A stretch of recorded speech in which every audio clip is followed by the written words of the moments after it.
Hello? Okay, now I'm on. This is the special city council meeting, budget workshop for Thursday, July 30th. Will y'all please rise for the Pledge of Allegiance and a moment of silence. I pledge allegiance to the flag of the United States of America and to the republic for which it stands, one nation, under God, indivisible, with liberty and justice for all.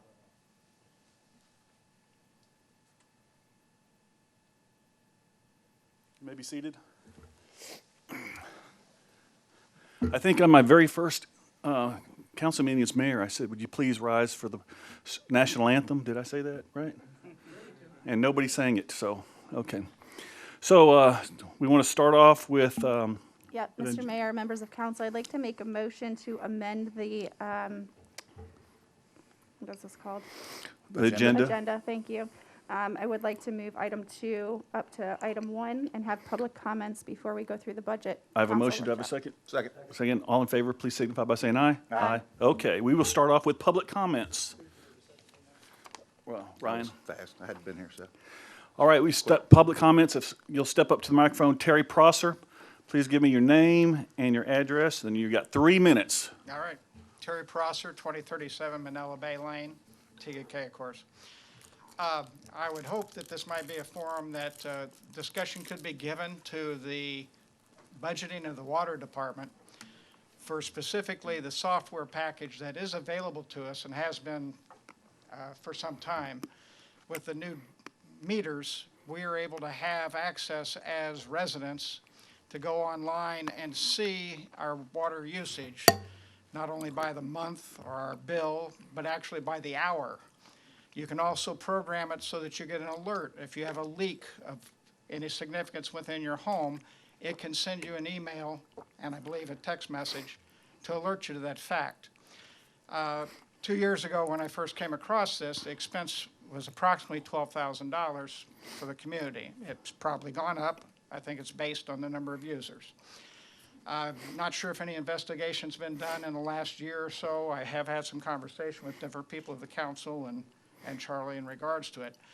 Hopefully there has been. I know it's an expense thing, and I think maybe this is a proper opportunity for you folks to have discussion about that type of expense, especially considering, well, especially not even considering, but everyone's cognizant of the recent rates, city's expense ultimately passed on to the consumer, of the water cost and what it does to your bill. From my investigation, there's more than 100 cases a month within TK where there's water lost. So it's not only a conservation tragedy, it's also an expense to the homeowner. And obviously, it's just not the right thing to do. If by spending that little bit of money to have access, those people that are either interested in the front side and investigate the site through education on our part, or that have experienced that type of loss where they've had a pipe break or a toilet running continuously for a period of time they weren't aware of, they could recognize significant savings as well as a conservation aspect. With that, I close. Thank you. Thank you. And just FYI, since we're going over the budget afterwards, there is a line item on the budget to discuss that water smart technology at a total amount of $65,500 for the initial year and then $10,000 after that.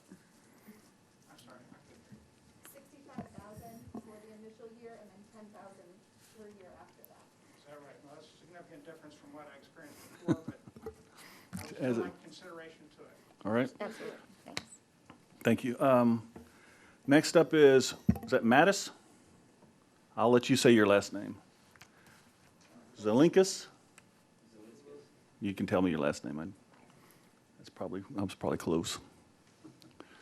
Good evening, everyone. Tell me your name and your address and. My name is Modest Zelinskis. I live at 1138 Dove Trace. I'm 16, and I'm an avid skateboarder. I've been skateboarding for about 2 years, and it has helped me and my friends stay healthy, relax, meet new people, and express our creativity. For the past 2 years, we faced a major problem in TK. We've been kicked out of public parks and areas due to a negative stereotype surrounding skateboarding.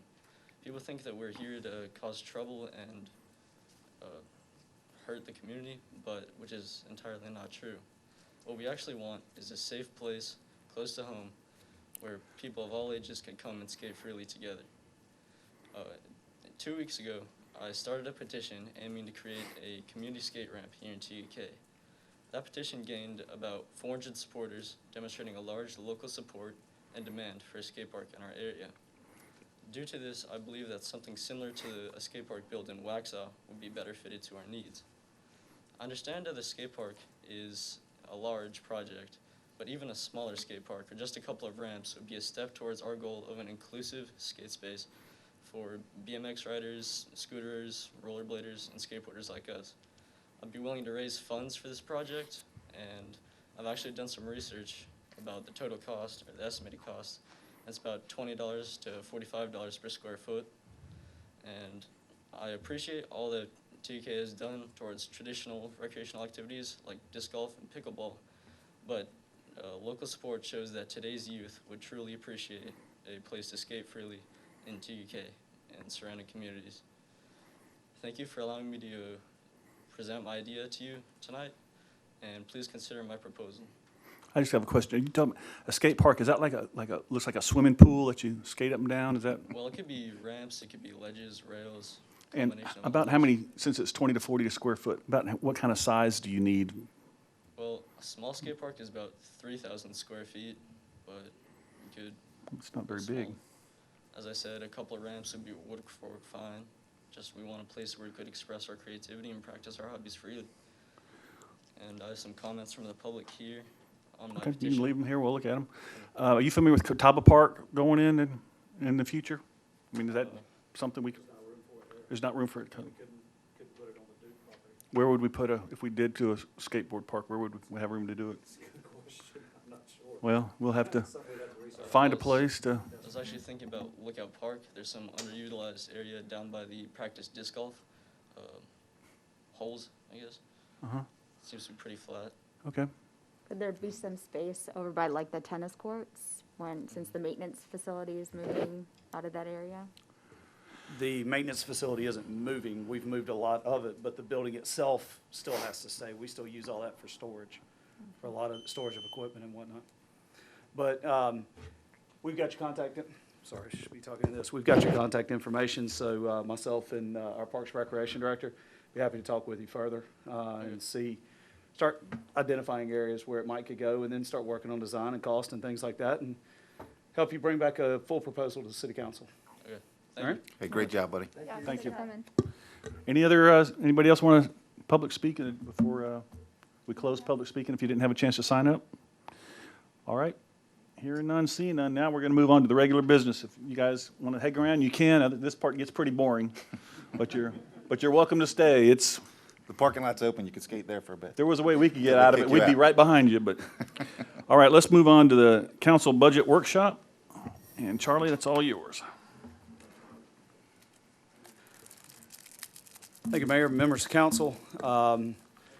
Tonight, we'll go through each of the funds. I'll present them to you, the budget request, the budget projections, and then open it up back to council. So as an example, once I go through general fund revenues, if you've got questions on the revenues, either myself or Bob Barkham be glad to field those for you, or any other staff member as may be appropriate. And then as we go department by department, we'll just kind of proceed forward that way, and get your input. Just an overall statement. For the most part, I think we have kept all quote-unquote new things out of the budget. As y'all seen, we've placed those into those capital request pages for conversation. I think we included the things from council that you wanted in, based on the last meeting's discussion and things of that nature. So as we, let's go ahead and dive right in with general fund revenues. Total tax revenues are up to $6,397,219.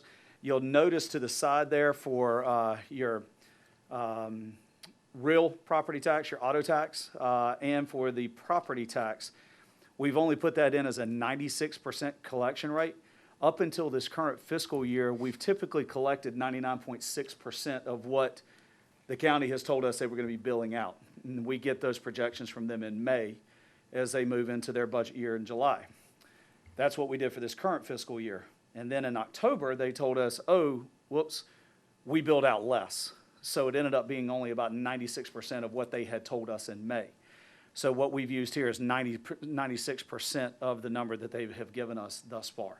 Now, if it comes in at 99.6%, as it has in the past, you could see an additional, Bob, what would you say is safe? Maybe a couple $100,000 that could come in there. So we wanted to make sure that we weren't having to do next year what we had to do this year, and that was sit down with all department heads in November and say, hey, need you to start making cuts to your brand-new budget that we just started in. So that's what you've got on taxes. The delinquent taxes and your penalty revenues continue to just be modest amounts. You can see delinquent actually exceeding projections thus far this year, as is the penalty revenues. Your total license fines and fee revenue, you're up not quite $500,000 there, to the tune of $3,544,693. The franchise fees, modest uptick there. Those things have really gotten all over the map as far as fluctuation between the franchise fees from Duke Energy and Comporium. Just when we think we've got the Duke Energy one nailed in, it drops on us, and then the next time it jumps back up. So Comporium is, the only growth we're really seeing in Comporium is because of new growth in the city. I think that they're still losing customers in the way of the cable service with people streaming, Dish, things like that. But York Electric still continues to plug along very nicely. They're the power provider for all the new developments in TDK. Court fines and fees, we're keeping that steadfast going forward for the coming years, so no increases showing there. Any increase we do pick up there actually shows in your court, municipal court budget under the reimbursement to the governmental units. So as the revenue picks up on this end, you've got additional expenses that come out on the other end. Yes, ma'am. You look like okay. Thought you were about to ask a question. The building inspection permit fees, you can see we've reduced that down. We've kind of struggled with that one this year and last year. Mainly, last year we thought it was mainly because of the just tremendous amounts of rain. This year we were plugging along great until March. And then it kind of came to a standstill. It has started to pick back up slightly. So we're budgeting this year just on 120 new homes coming in off of that. And that's kind of the driver that we'll see in TCUT as well, stormwater and things of that nature. So basically averaging 10 a month. Bob, Tom, we're averaging how much at this point right now? Probably 9 right now? 8 to 9 right now. So Windhaven's getting very close to starting to go vertical, probably within the next 3 months. This fall. Yeah, so Tom made sure to talk to our larger builders in town, the superintendents, to get their projections for the coming year. So that's where we're basing that 10 per month. Business license revenue is actually holding strong. It's done. The impacts of COVID really haven't hit that as hard as we thought. Really, our biggest COVID impacts from a revenue standpoint are in the building inspection and permit fees and in H-tax. Everything else has actually held pretty fair, so that's a good thing.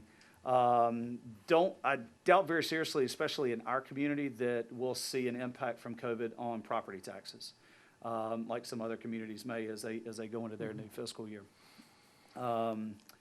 And then you can see the impact fees. Now, one of the things we're doing here with the impact fees, the 801-120, you'll see those expenses being used for the police bond payment, fire bond payment, and then you'll see a number down at the bottom in non-departmental transfer to Catawba Park Fund. That is the Parks and Rec portion of the impact fee, moving that over into there. And that number was demonstrated on the Catawba Park funding scenario that I sent you earlier this week. Recreation revenue, with COVID, who knows? We kept the same number. Registration for fall sports looks really good.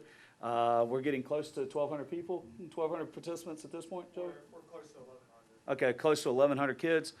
So next week is the final week of registration, so we'll see what our final numbers are there. I'm anticipating probably closer to 12, maybe even 13. 13's my target. Yeah, so, Year on year, where are you there, fall season, Joey? So, do I need to come? yeah, come up here so we can get you on the thing. So typical fall season, we average about 1,600 to 1,650.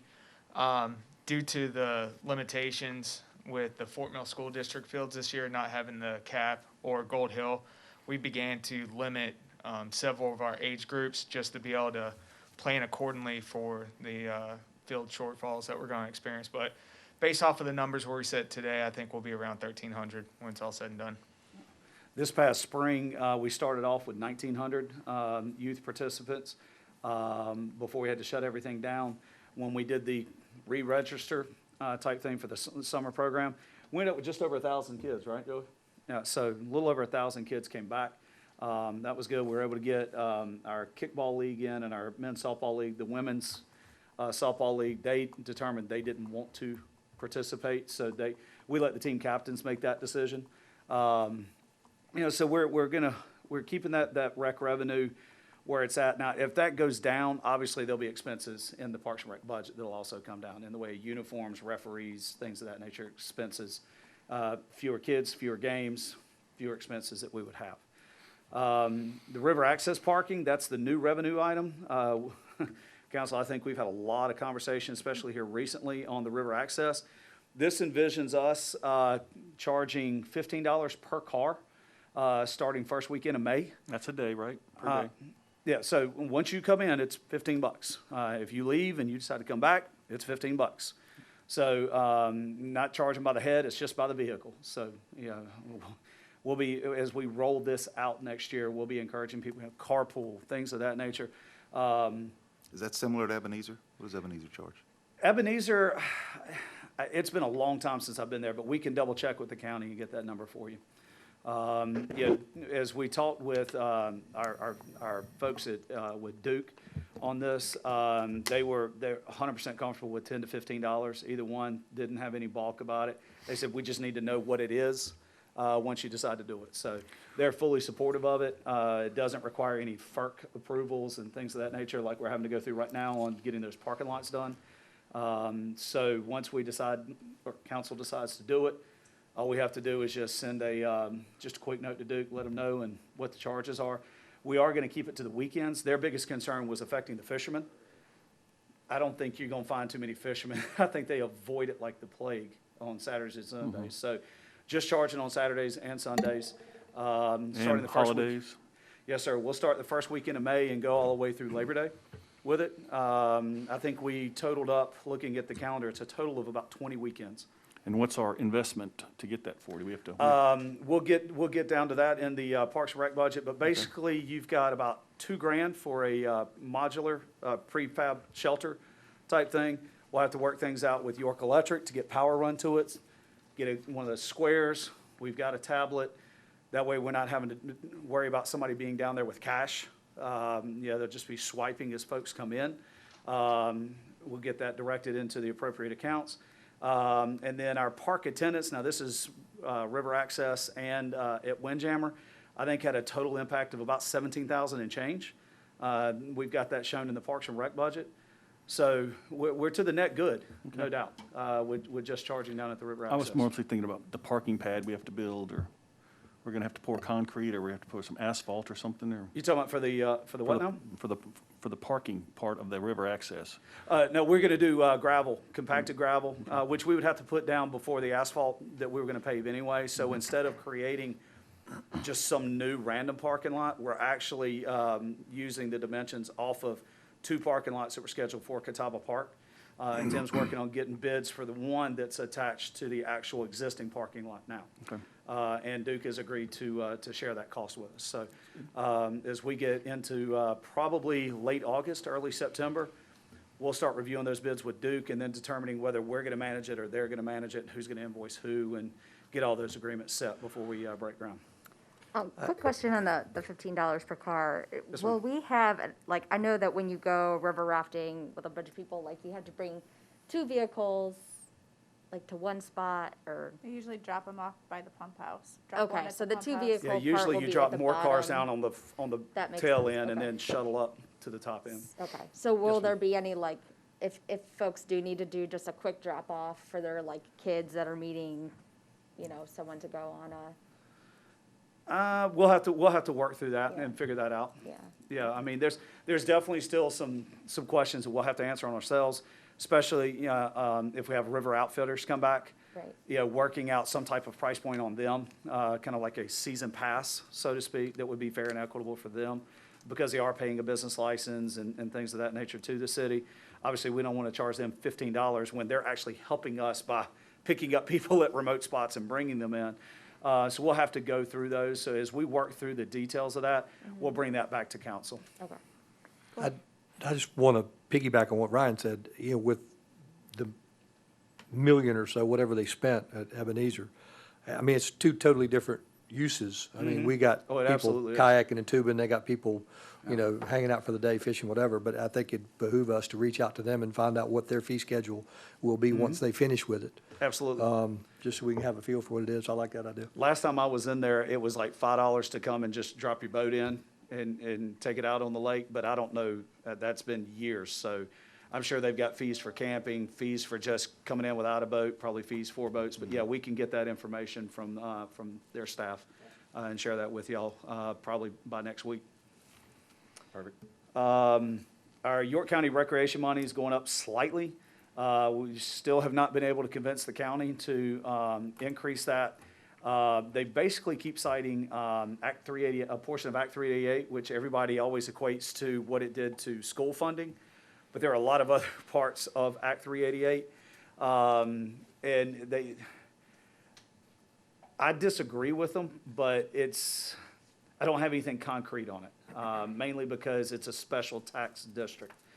It's not your regular property tax millage, which is controlled by Act 388 on how much y'all can increase your millage by. It's a percentage of your population growth plus the CPI. They're applying that same to this special tax district. So the Recreation Coalition, mayor, all the mayors really, have been battling that along with our Parks and Rec folks from around the county trying to get more, but that increase is basically because of growth in the unincorporated areas right now. So it's a modest increase. Sponsorship dollars, we're keeping the same. Those dollars are coming in. You can see that through June 30th, we've collected $17,175 of the projected 21, and obviously we'll be billing out for fall sports. So feel comfortable on that number.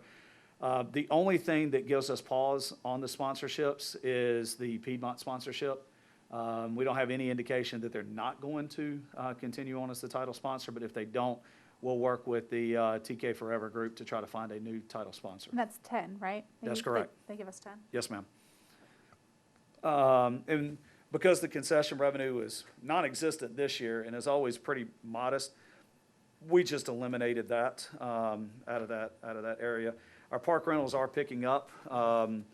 We've got rentals at both Pitcairn and Windjammer all weekend. At least one at each, Friday, Saturday, and Sundays. So those are really starting to pick up and doing well there. So your total rec revenue is $502,710. Moving on through. Yes, Charlie, ma'am. when you say that the park rentals are picking up, does that mean like just to get us back into where we had originally projected for this year? Or does that mean they're picking up like beyond what we had anticipated because of like the renovation? At this point, I think we didn't have a whole lot in June, obviously. Of course, Windjammer didn't even open until June. So I think we'll get back to what we projected. I think we could exceed that number next year, but with everything that's going on, I mean, for all I know, everything's getting shut down again in November. And who knows how long that lasts. So we wanted to be very cautious there, but I think we'll get back up to the 4,200 that we projected, by the, close of the fiscal year. Okay, thanks. Yes, ma'am. All right, next on the revenues are the other revenue category. In here, you've got your waste management fees, cell tower rental revenues, police building rental from Piedmont, things of that nature. And that is up, for this year, it was $996,802. Next year, we're forecasting $1,002,276. Your cell tower rental has is it 4%, Bob? Yes, it is. Has an automatic 4% In increase July. every year, and that happens in July. So that's in there. Piedmont just renewed the building rental. They're going to be short this year.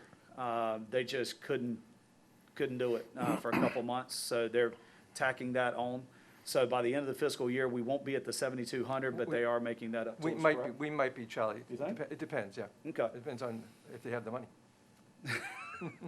it's a scary It's thought. always, That always is the a case. scary, scary thought. I'm sure if they don't have the money, they won't give it to us.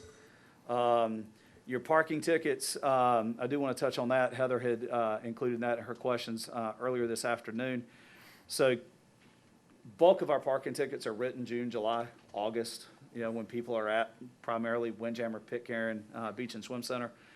We had our June court date, I believe was June 9th. Is that right, Katie? So Windjammer was closed until June 1. Any tickets that were written in June, they're coming in July, okay? And I know there's a significant amount. So, Bob, you said we'll well exceed that 3,000? Yes, we will. So, now, with the parking attendant, with everything else that we're putting in place for next year, decided not to change things as far as revenue. Yeah, obviously, our goal is not to issue the parking tickets, it's for people to actually buy the decals and do what they're supposed to do. So, sell of fixed assets, that's just sale of fleet and things like that we're cycling out as new comes in. And that's pretty much it. Your waste let's see, your trash fees, as I explained to in the questions that I answered this afternoon. So your revenue is going to be less on that than what your expenses are going to be every year, because we have other things on the trash fees, on the expense side of things, like the dumpsters that the city uses for primarily public works and over at the operations building, old PD.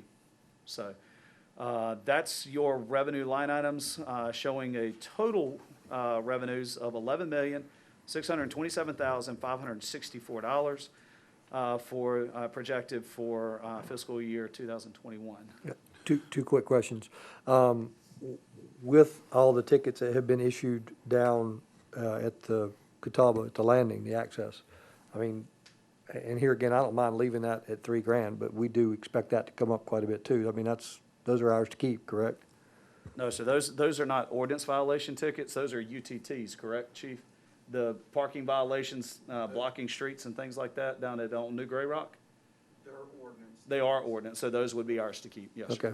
And then the other one, do we anticipate getting any windfall at all from sponsorship of the water tower by the tennis courts, or is that gonna rotate back into the golf club? Or is that Oh, that's just not a done deal? It's our golf tank, or it's Right. our water tank. So any sponsorship that goes on there, I would want those to go into TCUD. Nothing has been finalized on any of that yet, though. Close, or just don't know? There were two, TaylorMade and one other, in talking with Fergal. But they were talking about like, hey, yeah, we'll give you $3,000, and that's it. Like one time, not $3,000 a quarter, $3,000 for multiple years, just $3,000. Not worth it. They're gonna get a lot more bang than $3,000 out of that. Correct. So I don't know if we end up with one on there or not, but as we get closer to getting the new tower online and start preparing to take this tower offline temporarily to get it painted. Fergal and I will start resuming those conversations, so probably this fall, because we wouldn't do this tank, Philip, until probably spring of next year. Yeah, so, David said he'd pay $5 to have his picture on it. Mayor, nice. I said 50. Per quarter. Well, that escalated quickly. Yes, ma'am. Quick question, sorry, were you done? Okay. The resource officer reimbursement. Yes, ma'am. At 32,000, is that just for one officer at TK Elementary? No, ma'am, it's Is for the Gold officer, Hill- no, it's one off, it is one officer, but it's at Gold Hill Middle. Okay, at Gold Hill Middle. Yeah, they have Middle? private security. Well, they also cover Gold Hill Elementary, but the school district pays for the private security at TKK Elementary. Okay, and do we, like, I mean, you know, there's obviously costs that have been increased this year for like, you know, the cost of COLA and retirement and insurance So and all that kind of stuff. the agreement we have with the school district is it's 60% of their salary and fringe benefits. Okay, 60%. We have to cover all equipment. And do they work there just totally 100%, or are they also working? They're there when the kids are there. Okay. And Chief, come on up. Does that equal, I guess, does that equal the full-time, or or 60% of their full-time salary, they're at the school, and then 40% they're like doing other So- work for the city? Yeah, that I would how say it works during out? summer months, winter Okay. break, things like that, they're back, spring break, they're on patrol, that kind of thing, working for, they work for us all the time, but yes, when the kids are there, and I think even isn't it when teachers are doing their work days, are we there Yeah, too? they will do teacher work days as well, but basically 3 months out of the year, we have them to work at the capacity of the use of whatever the police department needs during those 3 months. Okay, cool. Thank you for explaining that. So I think I asked this last year, but I thought they were going to take over, the school board was going to take over all the resource officers. They were going to, The only thing that they've done is funded the private security at the elementary schools that are not attached campus-wise to a middle school. so what do they do in Fort Mill Same thing. and York, in unincorporated areas? I don't know that they've got any schools in York County. I think they're either in They're all in the TKK or city, in in town of Fort Fort Mill, Mill. or- Yes, sir. I'm almost positive they are. So Fort Mill schools in the city of Fort Mill have Fort Mill officers there. Correct. And they're reimbursed at the same rate. At 60%, yes, sir. We have identical agreements. And why is there a private security at the elementary school? With the school shootings and mass gathering shootings that are happening around the country, that was something that Fort Mill School District felt was extremely important.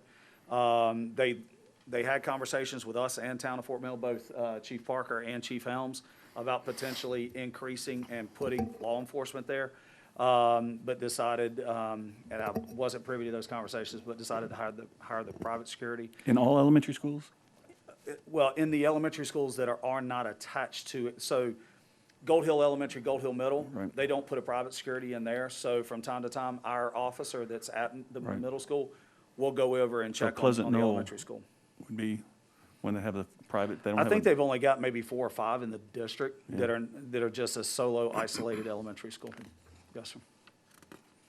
And our SRO does liaison with their, both the security chief for the school district, as well as checks in on the private security guys over at TK Elementary, or GAL, as it were, this past school year. Thanks. Any other questions on revenues? All right, municipal council, really your only change here is no election expenses for the coming year. And no raise I see either.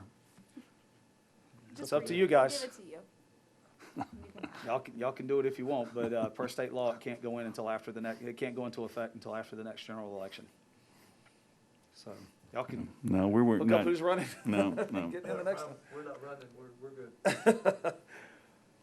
So really didn't have any other changes on the municipal council. Are there any changes that council would like to see in the council expense budget?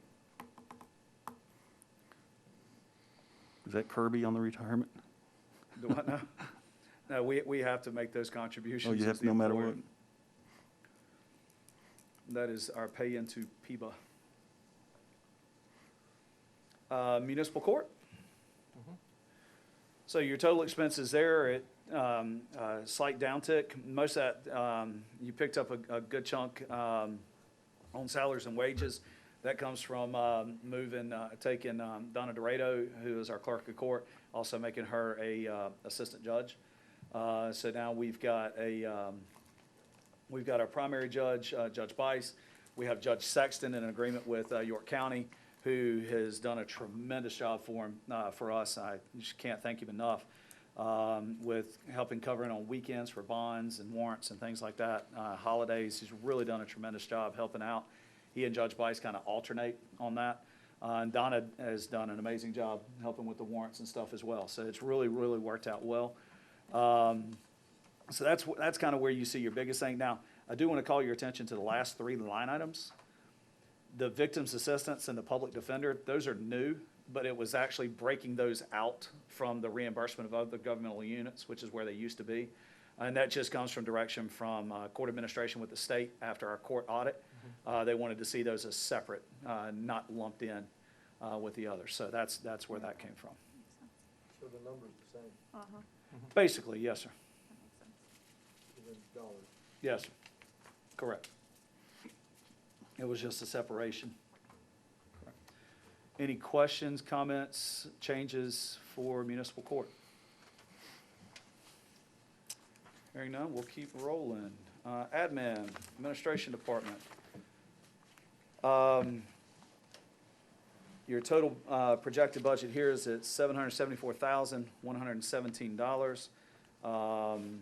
Your biggest jump is that last line item there, HR training and development. That is a new line item at $17,000. What that entails, we'll cover when we get to the capital request, but y'all have been able to see that in your packet, and we'll get there once we go through the non-departmental, unless y'all want to discuss it now. How many people are considered in administration that work there? Hold on one second, and I can tell you. I can give you an exact number. Let's see. Bob, you got it? Well, I've got 10 people. Of course, we have allocation. Correct. Admin, stormwater, TCUD. So, So how many total FTEs? they're all FTEs, but, so for admin, you've got 1, 2, 3, 4, 5, 6, 7, 8. Technically, you've got 9 people. One, Janet Broom, IT, 50% of her salary is in admin, and part of her salary is, the other part of her salary is in PD, which is where, actually, it's a larger portion in PD than in admin, because that's where she splits her time. You've got portions of mine, Bob, Dana, and Dora's salaries in admin. Most of it, the bulk of it is in admin, but then you've got very small percentages in TCUD and stormwater for all three of us, using the same percentages as we go through there. You've got 5% in stormwater and 25% in TCUD for each. And so 70% in admin. But that's your total admin is, realistically, it's 8.5 with Janet's split. All right. Let's get back into there. Okay, so going down through it, you see a reduction on salaries and wages in admin, and that is because we're not rehiring the municipal clerk position. Katie is doing those duties, doing a great job there. And that's where you see that's where the reduction comes from on that side of things. Other than that, nothing real crazy as far as changes in admin. Software maintenance, there's an uptick there, and that's just based on the ClearGov software, correct, Bob? Yes, it is. Yep, which is where our digital budget book is housed. Unfortunately, they haven't finished inputting all the data. I was looking forward to showing that to y'all this evening. But it's a digital budget book that does meet 100% of the GFOA requirements. Should have that completed in the next couple of days. And we'll be highlighting that to the public during the public hearing on August 17th. But as soon as we've got it and we can share the link with you guys, we most certainly will ahead of time. I would say it's probably 85% complete at this point. That is, any questions on admin expenses? Charlie, on Yes, ma'am. on office supplies, what types of things does admin buy on office supplies? copy paper, pens, notepads, Cartridges and They're cartridges. like, ink cartridges. are things of that computers in there? Computers are not. Computers would be down in the IT expense. Okay, So for that $5,000, that is us replacing 3 older machines and updating those. Basically, the security updates coming from Microsoft, these older machines just can't handle. So computers are down in IT expense. okay, thank you. Yes, ma'am. Anything else on admin? All right. Moving on to development services. Tom, why don't you come hang up at the mic just in case?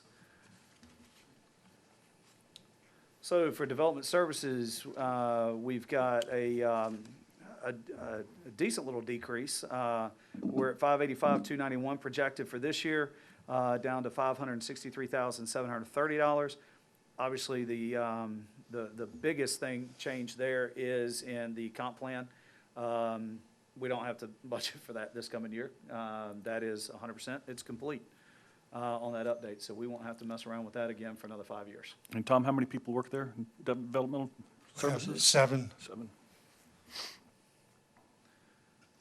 Including Tom, you've got 4 inspectors, correct? including me, yes, Yep. 4. And then Susan as our planner, Barbie under business license, and then Shantae, our permit tech. No other significant changes shown in development services. The small uptick in salaries and wages is due to certification increase.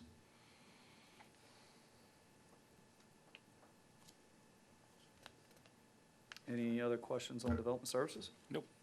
Okay. Is the 2% Yes, ma'am. included No, ma'am. in that? We did not do a COLA in any of them. We're showing that on the capital side. Okay, So the only increase in there is because of, and you'll see this both in fire and in law enforcement as well, where there's anticipated either promotions or certifications achieved, where they've got those small upticks there. But we didn't do, we have not put in any COLA or merit raises in this. No, ma'am. okay. Thank you. Good job, Tom. Good job, Tom. All right, Public Works. Public Works. Tim? So your total budget, you do have an increase here from $921,541 this year to $974,687 next year. I'll start up at the top with salaries and wages. There's some salary modifications that we're hoping to be able to make there. Just we've got some folks that are right now below the minimum range of the scale and trying to get them up to the men and slightly above based on their service with the city. So it is a raise for those, but I really look at that more as a salary adjustment to make sure that they're within the salary scale that's demonstrated in our compensation study. Outside of that, small uptick on overtime. Your professional services, we actually brought down a little bit just based on what we're spending there right now. Your memorial gardens, a lot of your line items really did not change. I think, Bob, the biggest change is under the equipment lease, correct? Yes, equipment lease, just. That's the and of course, biggest the change salaries on and- there. And the buildings and grounds maintenance. Oh, yes. Building and grounds maintenance, Tim, do you want to talk them through what's in that, please, sir? We increased 5,000 there.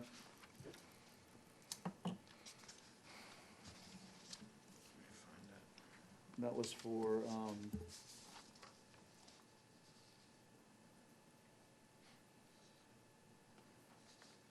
item was that? Doesn't have a number on there.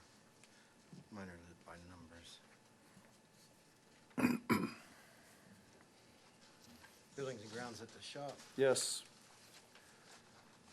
We have a storm drain that keeps collapsing under there, under the parking lot. And we'd like to replace the storm drain from the tennis courts down to the mulch and dirt bins. And that encompasses the material cost for that, with us doing the work. So it doesn't cave in and tennis players don't fall through the, I mean, they're already driving Through through the the parking maintenance shop. lot. Lord, all right. Charlie, can you speak to the street maintenance line item? Yes, ma'am. 90,000? Yeah, 90,000, but then like year to date, we've only. We is got a there lot like of, big- we got bids out. Okay, Got, okay. got some work coming. Yeah, you we're got- getting ready to start our C-Fund bids are in. We're getting ready to do that, and there'll be some extra work for our C-Fund contractor in our street maintenance budget. Oh. Also, we have a small sidewalk project that's going to be about $20,000. So we're replacing broken sidewalks in different areas of the city, starting that phase of replacing the damaged sidewalks. Will that come to council, to approve a contract for those ones, for the CSUN? I don't think so. We have the appropriate number of bids, and it's in the budget. Typically, on projects like that, because it was budgeted for, we don't bring it back for council to officially award. But if council wants to see those, we can most certainly bring them to you at the August meeting. Yeah, I mean, So that's going to delay our contractor. We're getting ready to meet with him on pre-construction next week. well, don't we have to approve any contracts that are greater than? 100,000, I Okay. believe, off of the current procurement ordinance, or any I thought it was contract 20. for work being done that is not budgeted for, Okay. if I recall correctly, but we'll double check that. Yeah, double check that. And then I guess just in terms of like communicating, because those are the things that people really look forward to, Oh, yeah. getting their streets like, You just know, got bids in resurfaced when? and- Was it Monday of this week?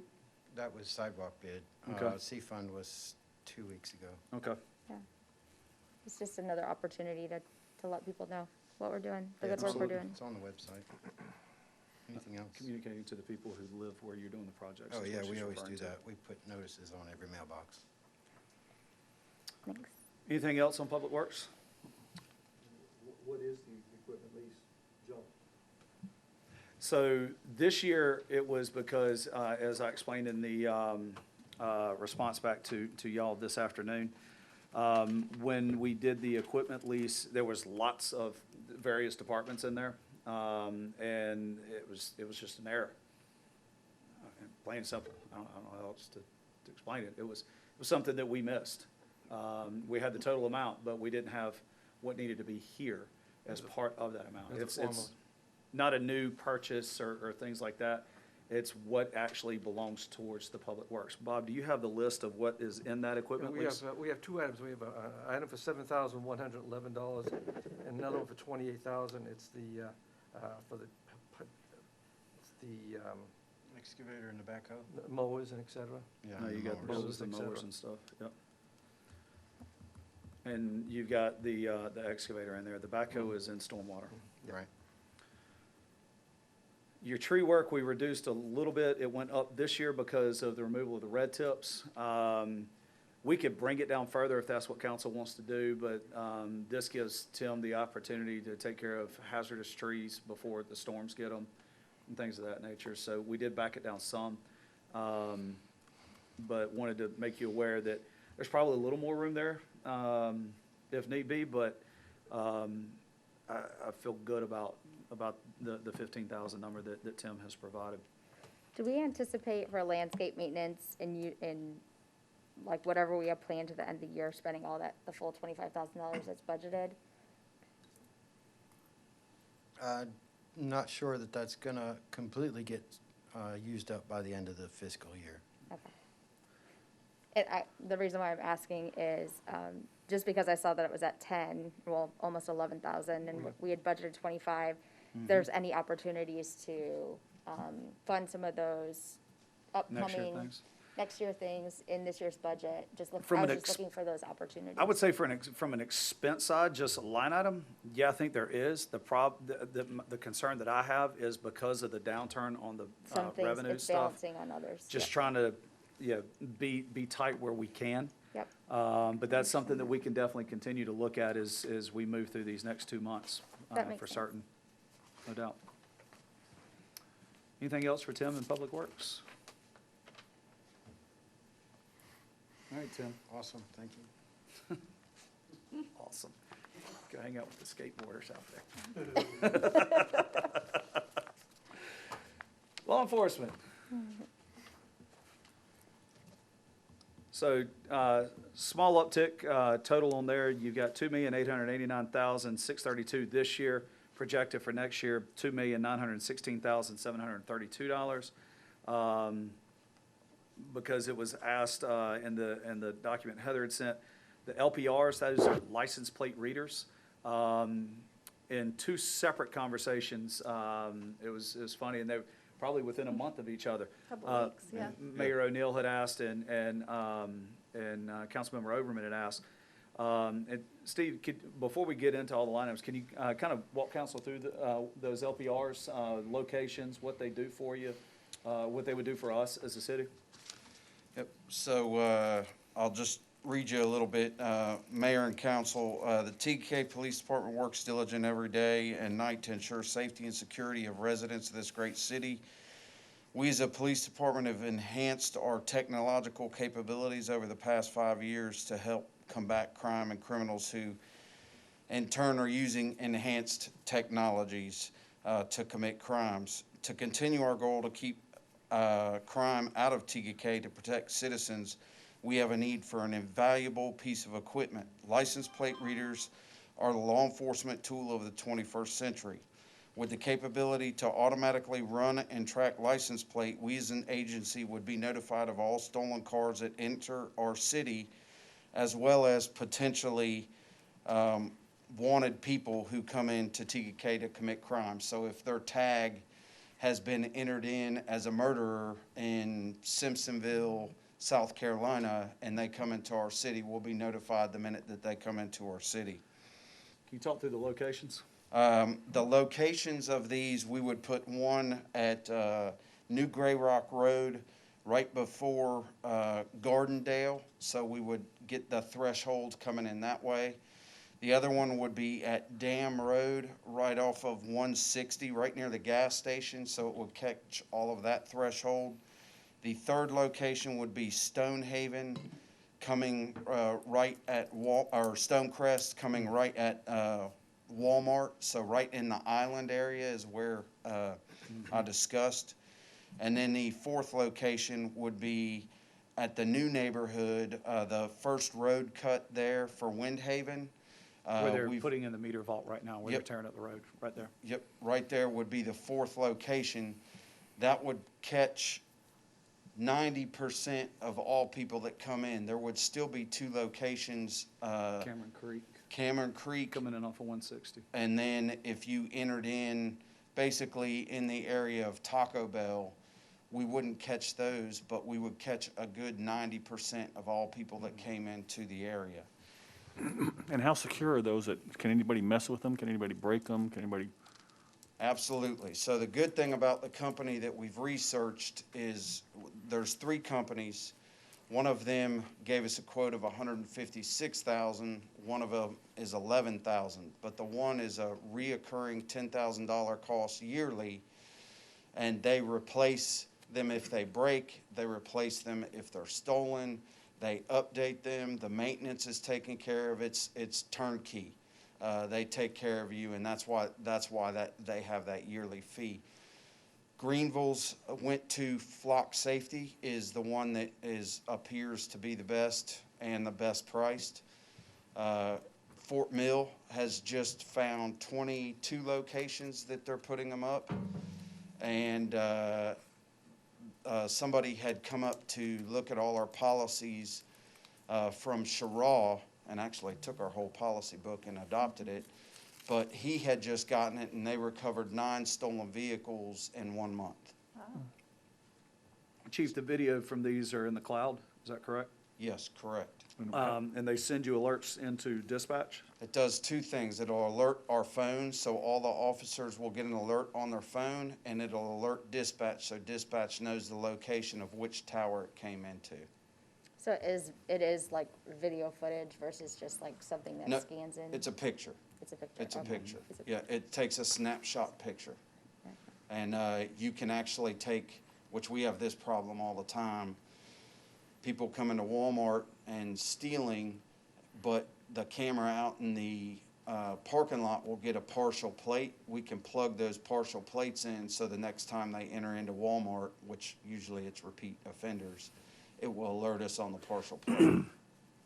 And I don't know, I just think of all the times that we've had people coming in from out of town, typically from south of here, that see Lake Ridge as an easy target.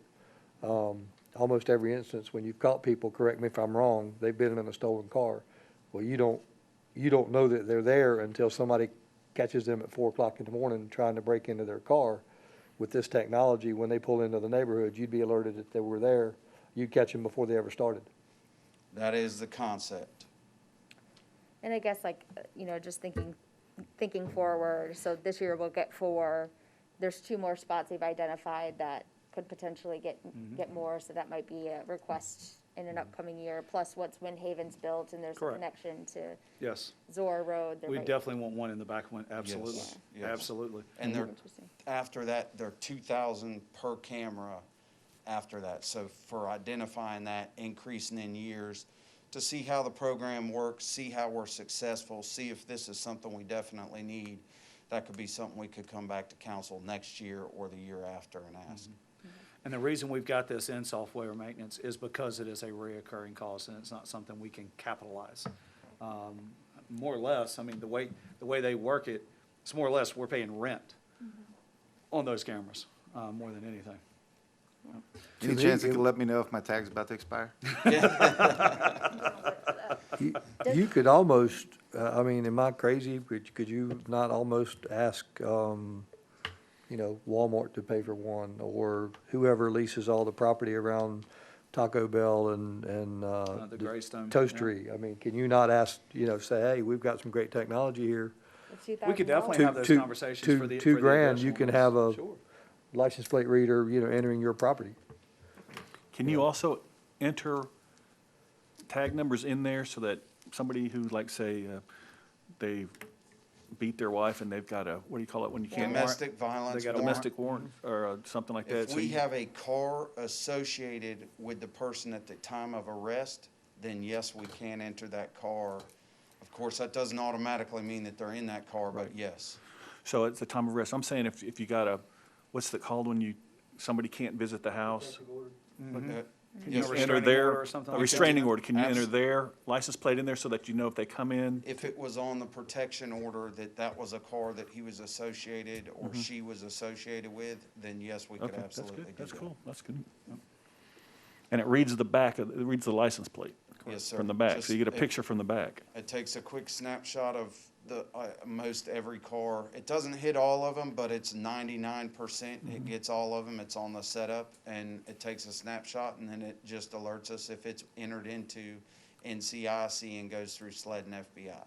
So it's like an instantaneous Yep. data It's search. just pop, Yep. pop, pop, pop, yep. Yep. That's cool. Cool, I like it. Is that the sound it makes? Yes, sir. It absolutely does. You have to turn your radio down so you can hear it as you got you. drive through, so. Good, I'm excited about that, that's. Your other changes in PD, your vehicle lease, and that's based on what was approved for this year, that hitting. Maybe by the time the new budget years starts, those vehicles will be here. Yeah, It's a hopefully. long process, and COVID didn't make it any quicker. They shut down the actual Plant. plant. Where they make them. That was a lot of That made it a fun. little difficult. The dispatch services, you see down there, that was our payments to the county. Obviously, yes, we are over on this year. We do have some savings on the salary end of that to a certain degree because of bringing our dispatchers on later due to the software stuff with SLED and getting their software approvals. Let's see.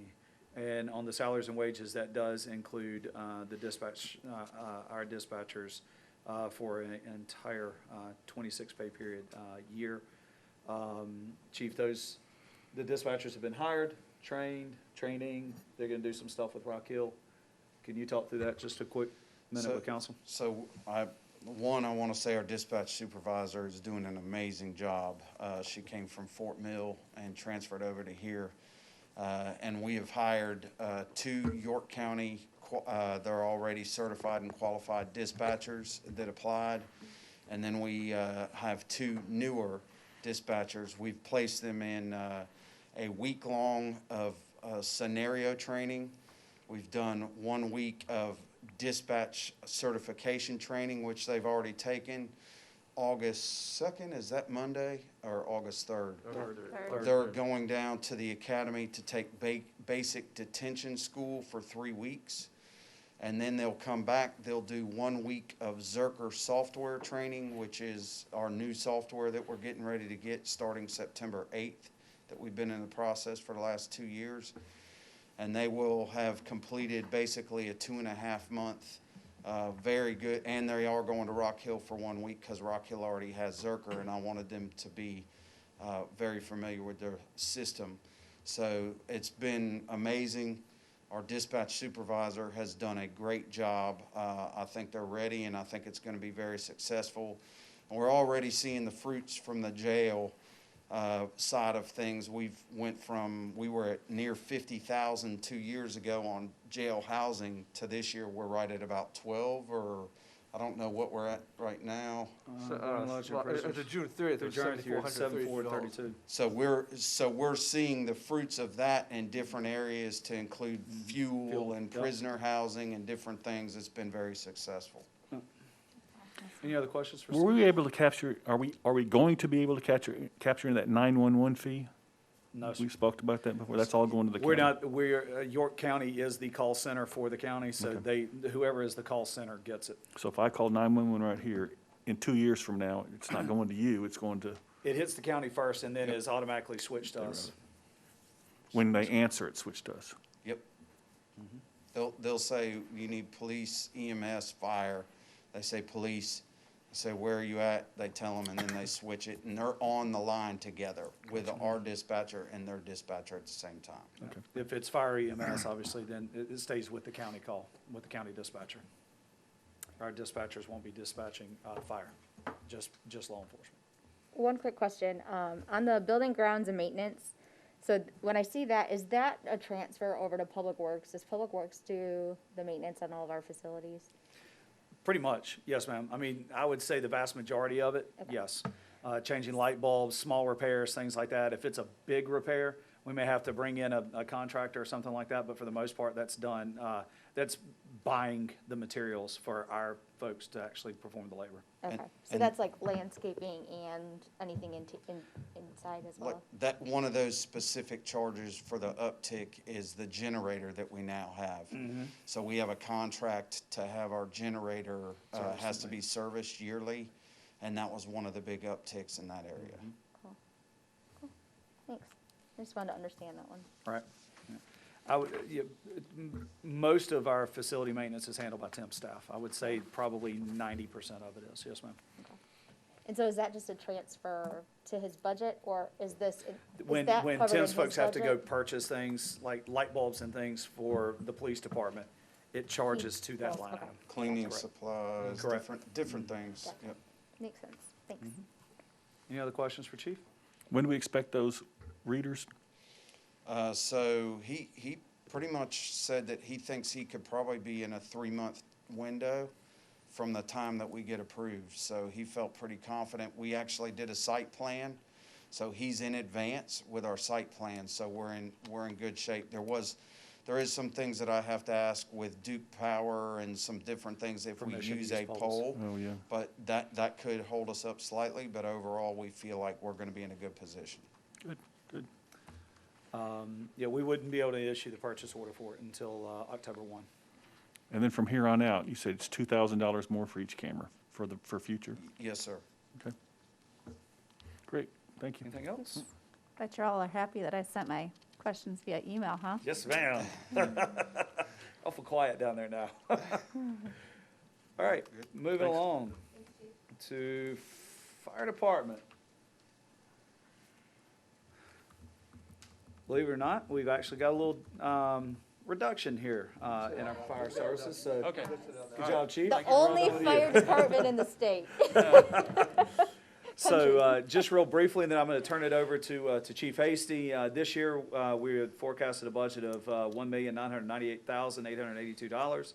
For the coming year, Chief Hasty has gone through his numbers very meticulously, and now we're at $1,897,498. One of your biggest reductions is on your overtime budget, and apparatus and equipment and IT. That's really where your three big reductions are from. Yeah. Chief, I'm gonna turn it over to you, let you talk through that, please, sir. Absolutely. And you guys know when I came in, it basically started with an unknown as far as the overtime piece. Our overtime budget, if you look at it, is significantly higher than every other department. The biggest piece of that is our firefighters are working, we're paying them to work overtime. So we don't have to give them a day off. And Charlie's explained that before, we'd have to hire a whole nother shift in order to compensate them. So it's cheaper for us to pay the overtime and to staff those firefighters. So that's what we do with it. With some latitude from staff, with Charlie's help and Bob's help, I dug into the overtime piece and was able to cut that because I'm able to project what we're going to do for next year. So that's how I've been able to do that. That's a big deal for us. As far as the big ticket items, the IT piece, you guys passed the budget this past year and allowed us to buy some IT pieces. We've got our computers in the vehicles ready to go. We're just like the police department waiting on a Zerker. So mid-September, we ought to have the CAD interface in our vehicles. So we're ready to go. So that was a big savings there, and that's why they went down so much. Apparatus and equipment, you guys will see, it's a pretty significant decrease. We're just doing a better job forecasting what we need and trying to reallocate funds and better hone in on what our needs are going forward. Equipment lease? Equipment lease is the air packs. Their packs. That they picked up this year. Yes, sir. How are those working out? Great. They, state of the art. There's one piece of it that we're gonna try and get before the end of the budget year where we can actually track each firefighter and we can tell how much air they've got left in their air packs from the exterior of the house. So we can make sure Awesome. that they're not in trouble Yeah, before that's they great. get in trouble. So, good stuff. All right. Technology is amazing. It is. What I'll are- catch up someday. What other questions do y'all have for Chief Hasty on fire? Great job. Yeah, Good great job. Thank you. Chief, Thank just you. one quick question. It'll Okay. be easy too. All right. On the travel and training, I saw that we've got a lot invested or budgeted, but we haven't spent a lot year to date. Is the training like coming up for this year that just hasn't occurred at this time? Or? Yeah, there is, and I'll tell you, with travel and training, a big piece for us is a confined space piece that we've got that's still to come. We're getting ready to order some equipment. The equipment cash is about 50 grand. You guys approved that in last year's budget, and the training piece of that will be overtime for all of our firefighters to get them up to speed and into that training class. Okay. We've also, 2 weeks ago, we had 3 firefighters take swiftwater rescue class. Next weekend, we've got 4 that are going to take it. So pretty quickly, we'll have 20 swiftwater rescue technicians in the department, which you guys know is very important because of the number of rescues we've seen. Y'all are up in the 20s for this year, right? 22. Yeah. We've had 1 fatality. And I think the responses related to volunteer, I think, Heather, you asked Yeah, I about those. asked I haven't had a chance to read the responses yet, but I'll look at those. So the, Chief, why don't you talk through the volunteer response just for a quick second, why that's down versus what's budgeted at least through June 30? Sure. So, and you guys all know, we've all dealt with COVID. What we've done is we've tried to limit the exposure of the volunteer. Obviously, we want to limit exposure of everybody, but if we can limit that exposure, the Fire Academy shut down classes and a lot of other things, so the volunteers haven't been as involved. We're starting to bring that up. We've had some software pieces we've implemented. So our training pieces they're climbing like crazy right now. We'll see the numbers of volunteers actually increasing as well. We've added 3.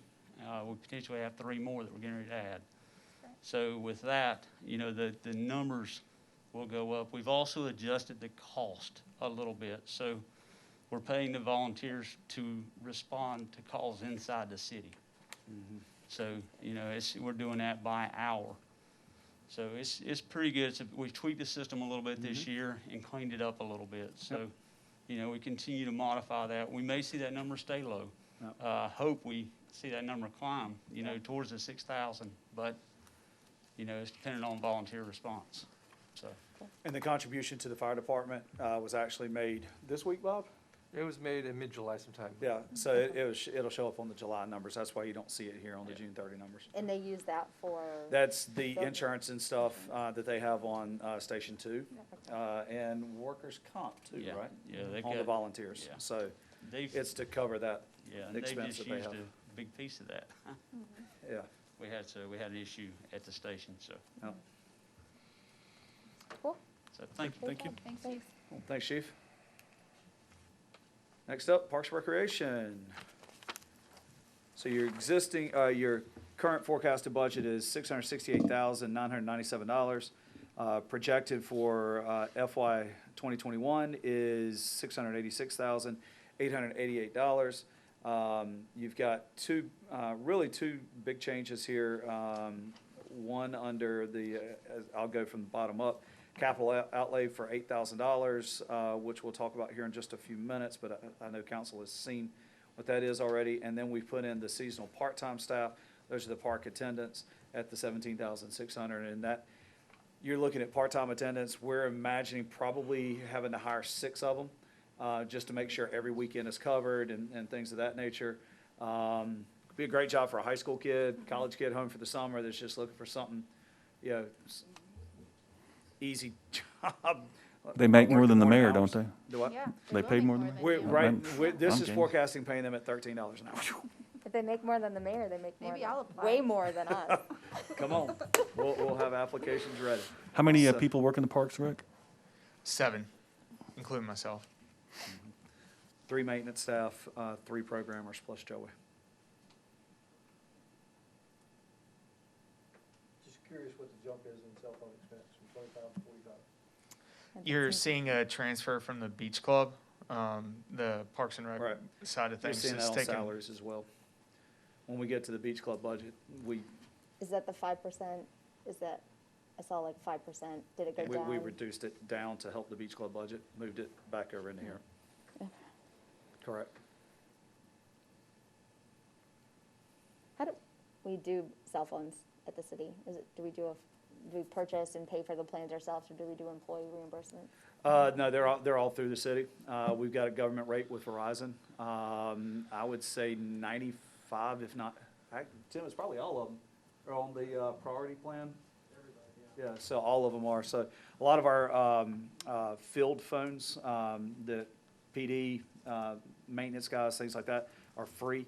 And I think we pay $32 a month on those lines. Is that what it is, Tim? 32, 33? 39? Okay. You also said somehow because they're through government, they're, like, when there's too much traffic, they're priority? We're priority on it, yes, Like sir. my call gets dropped and yours doesn't? That's correct. So if there was a hurricane catastrophe, something like that, or, God forbid, a mass shooting incident where phones are, the bandwidth drops down, ours would stay on. Ours wouldn't get bounced off the bandwidth. That's correct. Great stuff with Verizon. They've done a real good job with us. We've tried all the others, and none of them, as far as data and everything else, even come close to it. 2 quick things. First, I do want to thank you again for upgrading the doggy stations and replacing those trash cans, because it was a little scary opening those up in the past, and they're very nice and new now, so thank you. And so I see that was just a item budgeted. But then secondly, the trail maintenance budget of $2,500, does that by any chance include fixing or some way to fix the water stations? Especially the one that's on TK Drive, that's The one at Winsong? trash bag over it.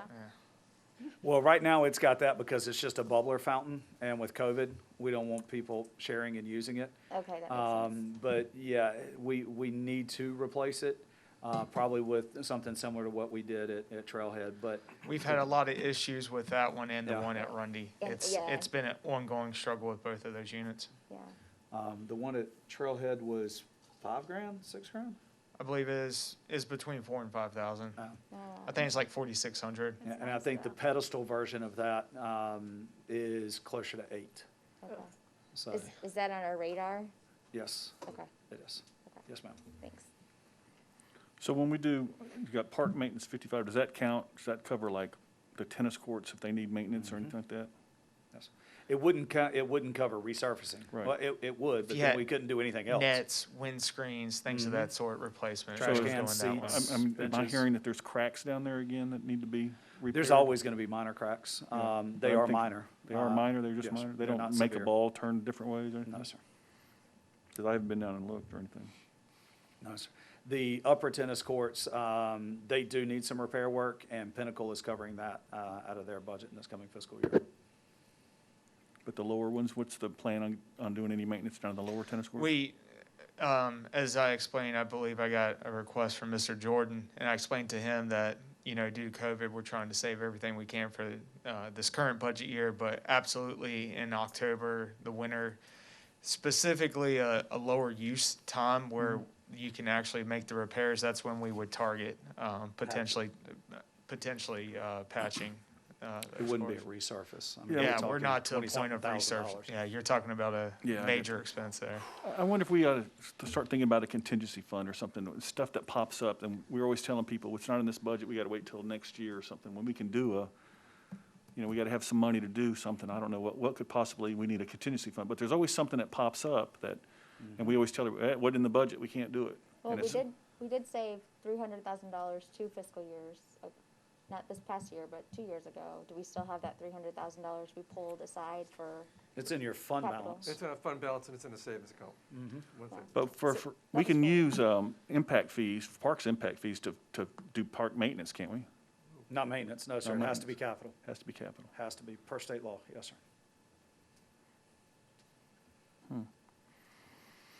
Well, there's gotta be some way we figure that out, that if something pops up all of a sudden that we don't tell somebody, no, we can't fix that for another 10 months or 5 months or whatever it takes. Well, had we not had the impacts from COVID, and the impact from the county right after the budget year started, getting cracks patched, not a big deal. You know, that could have been done. But in March, I told department heads, only critical items, only things that have to be done. Just because we have no idea which way this thing was gonna head.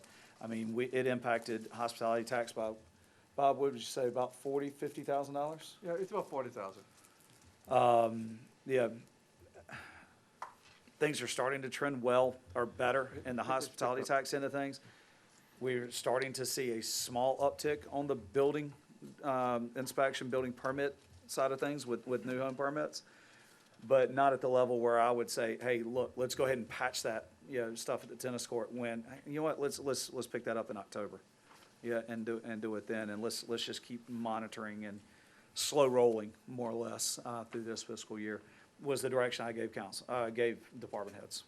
I So- think, Charlie, you and I had talked briefly this afternoon, Yes, kind ma'am. of along this line. And outside of the crack repair, I think there's some minor things you guys could do on a park maintenance side. You know, Correct. make sure those leaves are blown off, stick a bench down there, put an extra trash can down there. Correct. Some of those things that they mentioned in their feedback in that email that aren't high-ticket items, that are things that we could kind of tick off the list a little bit. Correct. Absolutely. Clean up the correct. bathrooms, that kind of thing, yeah. Yes, ma'am. Where did I see the 4th of July fund? What department's that That's from? in events. And where's that in here? You know, It's not in general fund, it's in the event So budget. like, I think I saw something like events where 4th of July was 25,000. We certainly didn't pay that this year, nowhere near that. We paid No, about we 4,000. saved some money there. Can't we just move that over to do some park stuff, or, I mean, where does that money go? So obviously Well, 4th right of now, July is your gone. revenue's not coming in. So Right. that's why we held off on those expenses. But I mean, and we cut say we expenses. did 25,000 for 4th of July, and we only spent 4,000. At the end of the year, where does that 20,000 go? We still spent a significant amount on July 4th with fireworks. I thought I saw where it said budgeted 25, we spent 4. All your bills haven't, that's through June 30th. Yeah, I got you. yeah, we get So July, all those bills come in. Okay, then let's do a for instance. Say if it were, we did do 25,000 outlaid, and we only spent 4. Where Correct. does that other 21 go to? It would stay in the reserves for that fund. Yeah, cash. say for It- next year, it's cash. there for next year? Correct. Absolutely. So the next year, when we budget 25, that would end up going to 40? No, we still, you've got your budget and then you've got your cash. Right. So it would be in the cash portion. So we always want to keep our budget in line, revenues, expenditures. But as we've got cash and being able to build up cash reserves, if those bumps in the night come up, instead of, okay, well, now I gotta cut the budget, I can pull from cash and put it over Well, there. that's what I and mean. I think make what those the things mayor's happen. asking though, This is if the this bump in the happens night. in 4 different categories of the budget, where there's $100,000 in cash that's still sitting that we didn't spend just due to COVID or didn't spend for whatever reason, a separate, just like you said, like an account. Where, you know, there's $100,000 excess that all get moved to this contingency account or special projects account, or is that something that's legal? Yes, we absolutely can move funds between funds. Yeah, that's what I'm saying, instead of waiting The for only one that I October wouldn't for the do next would be budget. T-cut. If we know we're not gonna have that expense from the 4th of July or whatever, because that's already passed, and it's sitting in cash, why couldn't we make that instead of saying, we gotta wait till October to do that, when the stuff needs to be maintained now? Why couldn't we use that for the now? You can, Okay, that's what I'm. absolutely can. So, I think what Joey was saying is, when the request came in this year, I had already told them, don't spend it unless it's 100% critical, gotta do it. So on an ordinary year, that comes in, yeah, okay, Mr. Jordan, sure, we see there's some cracks, let's get that scheduled, we'll get those knocked out, no big deal. There's also a difference between a need and a want as well. If it's if we deemed it a critical concern, obviously that elevates the timing of everything compared to something we see as not as much of a concern. So I think that dictates priority as well when you're looking at things like that. So you think it's like, it's a cosmetic, something that they want fixed? It's not something that changes the game, the nature of the game? Correct. Correct. so one thing I'm sure you guys recall, me asking Charlie for is at the end of the fiscal year, asking how much did we actually spend versus how much was budgeted. So whatever we didn't spend or whatever was left over typically goes into fund balance. And then your fund balance increases. And then at some point, we want to maintain a certain percentage of our fund balance. So if we go over that percentage, then we can take those funds and put them into a capital reserve or whatnot, so that we could spend on things like that. 100%. At our discretion, at any point in time, council deems appropriate. 100%. So it's just knowing what those numbers are and tracking it. Yeah, our fund balance, our reserve, so to speak, yeah, as those tax dollars come in, Bob puts it there and then pulls it into our, let's call it the checking account as needed, all right, with trying to keep it up. So as we get into this time of year, it starts to, that fund balance goes down and it's plummeting.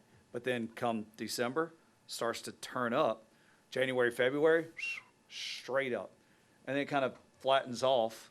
This year, we had to start using fund balance a little sooner than what we have in the past, because of those building inspection fees and things like that not coming in as forecasted. I'll be honest, in February, I was like, wow, we're gonna end up with an extra $100,000, $200,000 here. Yeah, in that specific line item. I mean, that was the way it was trending. It was going like gangbusters, and then March, it came to a screeching halt. So, but yeah, Alicia said it exactly right. Yeah, I mean, as we finish with revenues higher than expenditures, that money goes into fund balance. And as long as our fund balance is at that 25% threshold, the dollar figures ahead of that, council, yeah, and Bob, let's put together a spreadsheet analysis and get that to council first part of next week. You and I can work on that and get that to you and show you exactly. I mean, we can even, to a certain degree, I don't want to bog you down with details, but even show you kind of a snapshot of the cash flow and what that looks like during the certain times of the year, so. And every fund's different, John. Yes, every fund I is mean, definitely different. Wasn't last year, I don't recall it being H-Tax money, I recall we had some leftover money, and isn't that the money that we used when we decided to do That was pickleball and H-Tax money. bocce ball? And Correct. I mean, That it was was there, spending and out of we H-Tax chose to put reserves. some of it away, and we chose to spend some on the recreational community of Lake Wiley. Correct. That's That's what I thought. exactly right. Yeah. You exceeded We the budget redid for the lights hospitality. on tennis and pickleball. But we were able to do that because of the reserves that had been built up in H-Tax, correct? I think we have to also kind of always think big picture here. Like, I think you're right, those things are gonna come up, and we should have some kind of contingency for those things that come along.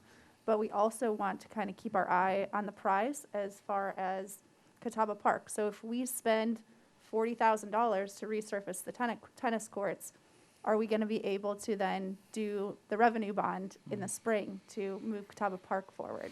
So we just have to kind of think of, yes, those things are important and those things come up, but what can we have to prioritize, I guess, is what I'm saying.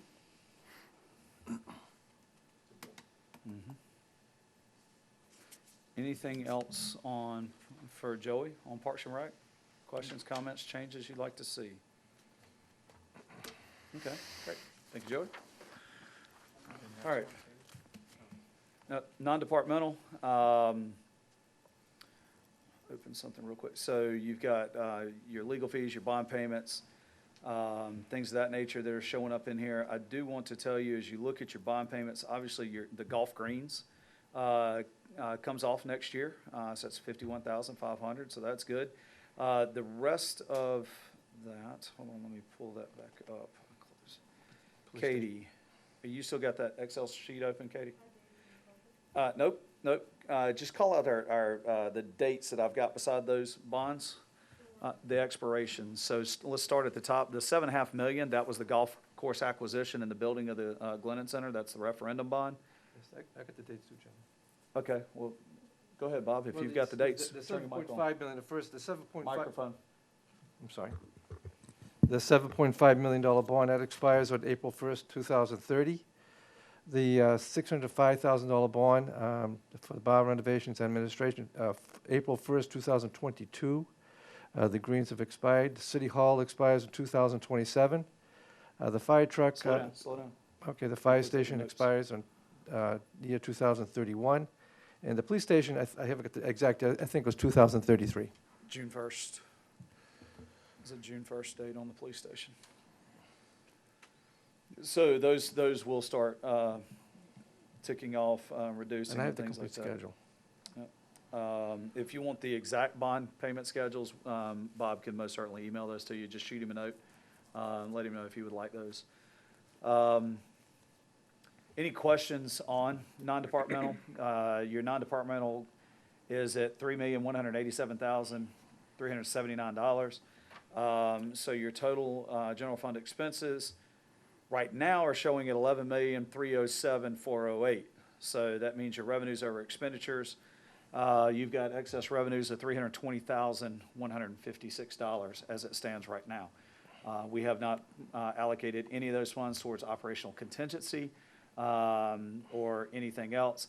The 518 on the transfer to Catawba Park, those are the impact fees from Parks and Rec anticipated coming in. So you can use impact fees for bond payments since they're capital? Correct. That Couple, is correct. Yes, ma'am. couple questions. For the fire station bond payment, I saw that we're about $20,000 less than what we had budgeted for. Is there another payment that's coming, or is Bob? there something that changed in those projections? It would probably be an interest payment. Okay. 'Cause I noticed Typically, the other we have ones two look like payments a they- year. One's an interest and one's principal and interest. I think it'd be a $20,000 interest payment. Okay, so we will max that payment out, okay. And then, on the stormwater expenses, I noticed those were the same too, but I thought that the stormwater expenses were increasing for this latest round. That's, No? that's No, we have not increased the stormwater fee. Okay. I'm We thinking left of it at something else. 108. Okay, okay. And then the city hall, that, I think I saw a note later on, that's a HVAC. We've got two HVAC units that are getting on their last legs. Okay. Yes, ma'am. That's it. Thanks. All right. Oh, what is the Stonecrest POA dues? Are those our portion of? Our portion for their landscape maintenance. Okay. And whatnot, Okay. from Ledgestone back out to 160.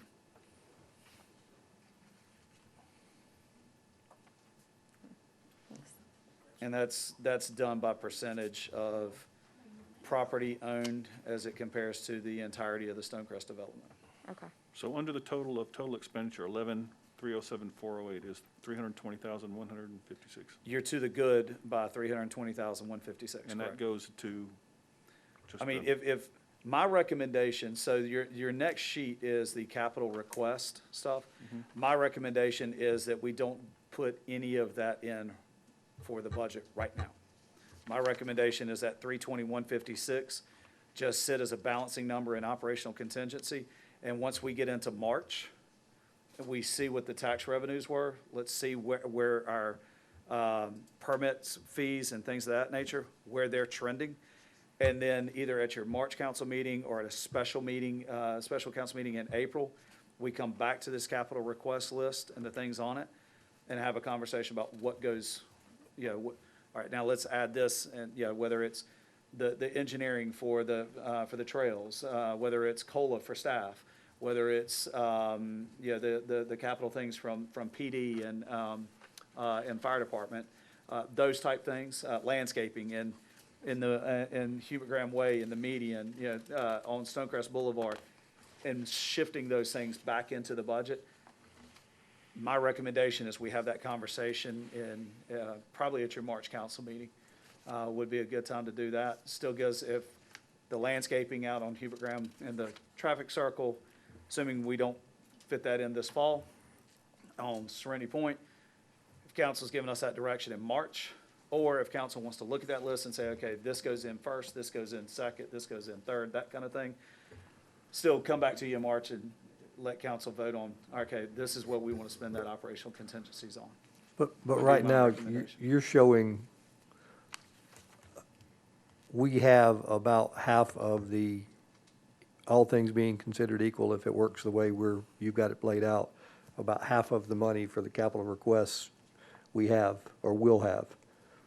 That can change, obviously, between now and March if any of these, fees and permits and things go up Correct. or whatever. But right now, we have about half of it there to do everything on this list. You're only like $8,000 short, assuming you finance the equipment. Correct, yeah. So if you look, the last page of the capital request side of things, so it's page 14 of your PDF. The things that I highlighted in yellow are capital things that we can do on a lease purchase agreement, so it would have no fiscal impact for 2021. Your first payment wouldn't come around until 2022. That leaves you with a balancing, or a remaining number out of the total 607 of 328,453 to do 100% of the rest of it. And you're sure you can get that 2% money? Well, 2 3/4, The 2% would, the loan. I think that's a high number Right, based yeah. on some of the most recent ones we did, that were down, Bob, the last lease purchase, I think it was 2.1%. 2.1. So I used a higher figure, just, I'd rather err that way as we're projecting versus the other. So So everything up to this point is your recommended budget. that is correct. And then just looking at some of these other, like especially the COLA increase, are those numbers projected starting from when you're recommending we reevaluate whether or not to? No, fund that this would be March? for an entire year. Okay, so we so would retroactively give them their 2%? That would be council's call at that time. If it's council's direction to put that in, you'd have a $105,421 impact to general fund. If we did retroactive, if we put it in at the 6-month point, then it would be 50% of that number.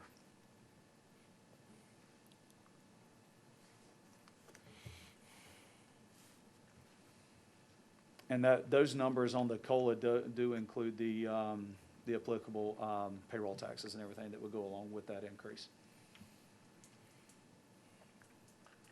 How about council having access to the jet ski? We can most certainly take you out. Okay. Most certainly. Chief, you need to do a sign-up genius thing? Okay. Can get it fixed up. What driveway, Station 2? Station 2 primarily. There are some cracks as you go, is it in the curve around back at Station 1? But the big one is over at Station 2, and we've been pushing that off for a little while now. Yeah, that's been a bit. Hey, Tim, can you tell me for the trail over in Lake Ridge, this $200,000 estimate that they want to split with us? I don't know that they want to split 200,000. No, they don't have it, but Alicia and I walked it, and it's not that long. Like, what, is that from like the driveway down by the water By the thingy, lift station. the lift station to like where, Salandra. so, yeah, yeah. Yeah, at the end of problem Paulson. is you come off of Salandra and it goes straight down. Yeah, That's gotta be, Switchback. switchback for a handicap access, and then it makes it longer. They wanted, boardwalks to get over the muddy areas. They wanted paved trail. There's gotta be a 40-foot plus bridge yep. of proper construction. Oh, you don't put think in that there. rickety one in the woods? No, I liked that one. Yeah. Let me know what you're gonna do with those it's tracks. fine for volunteers and just being out there, but it's not something the city wants to own. How about a zip line? There you go. You know, the engineer proposed that to do. We call it the Tim Gillette zip line. It would be fun, but I don't know if it would be practical Yeah. with When- ladies in strollers. What, Yeah. what about the Toll Brothers? Do you think the developer would chip in on something like this? We can have the conversation with the superintendent. I mean, I they mean, are since they don't building, have you know, amenities, really, $680,000 that's what I'm saying. They homes don't over really there, have any so- amenities over there. Right. It would make sense for them, I mean, even a portion of this to chip in. Yeah. So if you're not putting asphalt down, what are you doing? We were just gonna do a Compacted stone. stone-based trail. Okay, compacted stone. And one other thing we noticed is just evaluating the pathway for the trail and trying to avoid that big hill. There looks like there could be some earlier cutoffs that you could take, just depending on where property lines fall and what, Stonecrest owns or we Yeah, there's a own. property owner right by the bridge. There's a marker there, and Well, yeah, that's further. he has sat there and patroled that corner Yeah. and run people off. We're talking about almost turning to when you're coming back towards that hill, turning right faster or quicker. And it seems like it's flatter, but I don't know, if there's just some. Yeah, I either don't know a that that's different on the route. property. And this is, these are pre-designed estimates, so, Yeah. I mean, we could definitely do some configuring. And we were trying to keep the majority of structures off of the sewer line and water line easement Yep, we saw that. for maintenance purposes. How many more houses is Toll Brothers doing? A They bought dozen? a total of 36 lots. Tom, do you know off the top of your head? How many? They're about 50% through. Okay. So just another point of clarification on these, Mhm. sorry. Yes, ma'am. Thanks, Tim. So I noticed, so the items that total to $31,000, those are already included in the budget, is that right? And the ones that totaled $25,000? Yeah, so on the Like- admin, yes, so you've got Yep. the first 1, 2, 3, 4 was this, or one, yeah, 4 were correct. it was the 17,000 in admin. And then the 14,000 was down in the capital. city hall building expense and non-departmental. And So, yeah, then we had those in there. the additional one for 25,600, that one's included. That Whereas- one was for park and rec, that's the park Correct. attendance. That is correct. So are those two numbers taken out of the Yes, ma'am. 32? They Okay. are not included in your bottom. They're included, they're not included at all in your 607, 059, or the 328, 453. Okay, They're not in there at all. perfect. I showed them on here because it was part of the conversation from the last meeting and wanted to make sure you had the detail for what got put into the budget that was new.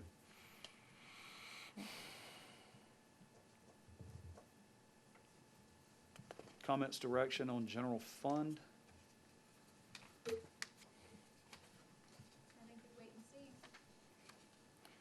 I have some reservations about not including the COLA initially, but It's y'all's call. yeah. It's y'all's call. I mean, I'm nervous.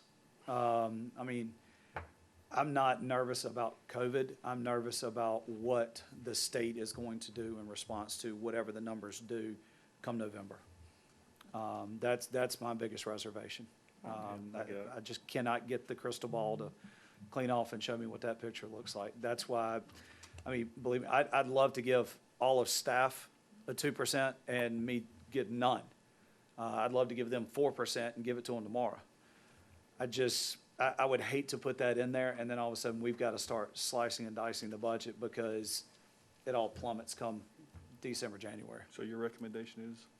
My recommendation would be that the budget that I bring forward to council for adoption would be to show the 320, 156 just as a placeholder up in the operational contingency side.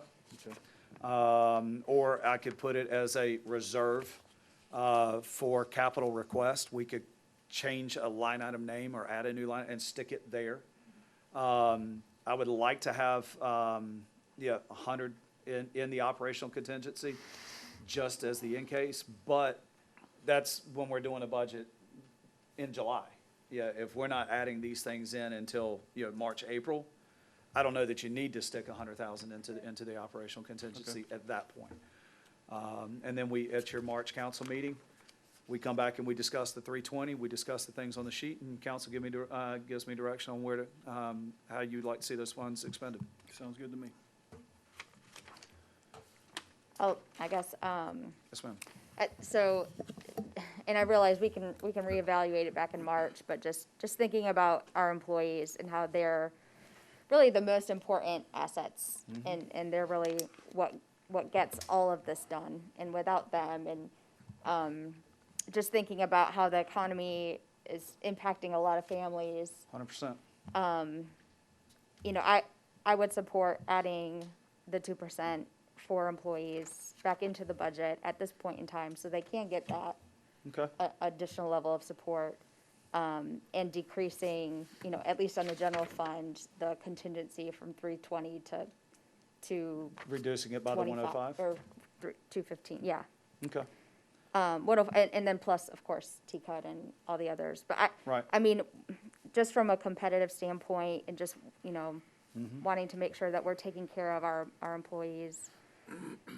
My understanding from my counterparts around the county is Rock Hill, Fort Mill, and it was either Clover or York, I forget which one it was, are doing COLAs for the coming for their fiscal years. All of them are, I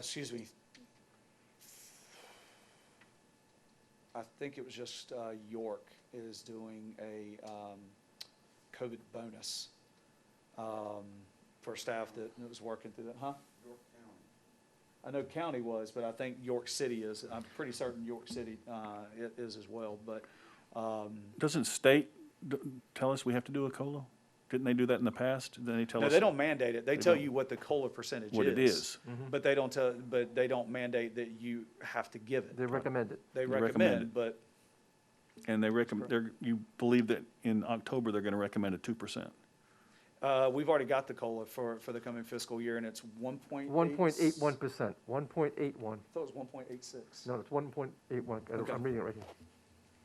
I mean, just public employees coming from being one, and this council can relate, because we get paid by the city too, don't make a lot as it is. And there's so much that everyone does, and I know this, You'll get no arguments from me on putting that in there. I would just none. rather us go ahead and fund that versus, and hold off on some other things to make sure that we're taking care of our people appropriately. It's gonna cost us way much more money if folks To leave. replace folks, oh, no doubt. And I'd just rather stay competitive with the market and, Council? What is our adoption timeline? August meeting is first read and September is second? I don't remember the So schedule. August 17th is public hearing only. Okay, Your September, whatever date that is, your regular meeting would be first read. okay, And then we We'll have would a turn around on the special. 29th, 7 days later, for a special meeting to do your second and final read prior to your October 1. okay. So I agree with you. I think I agree with you.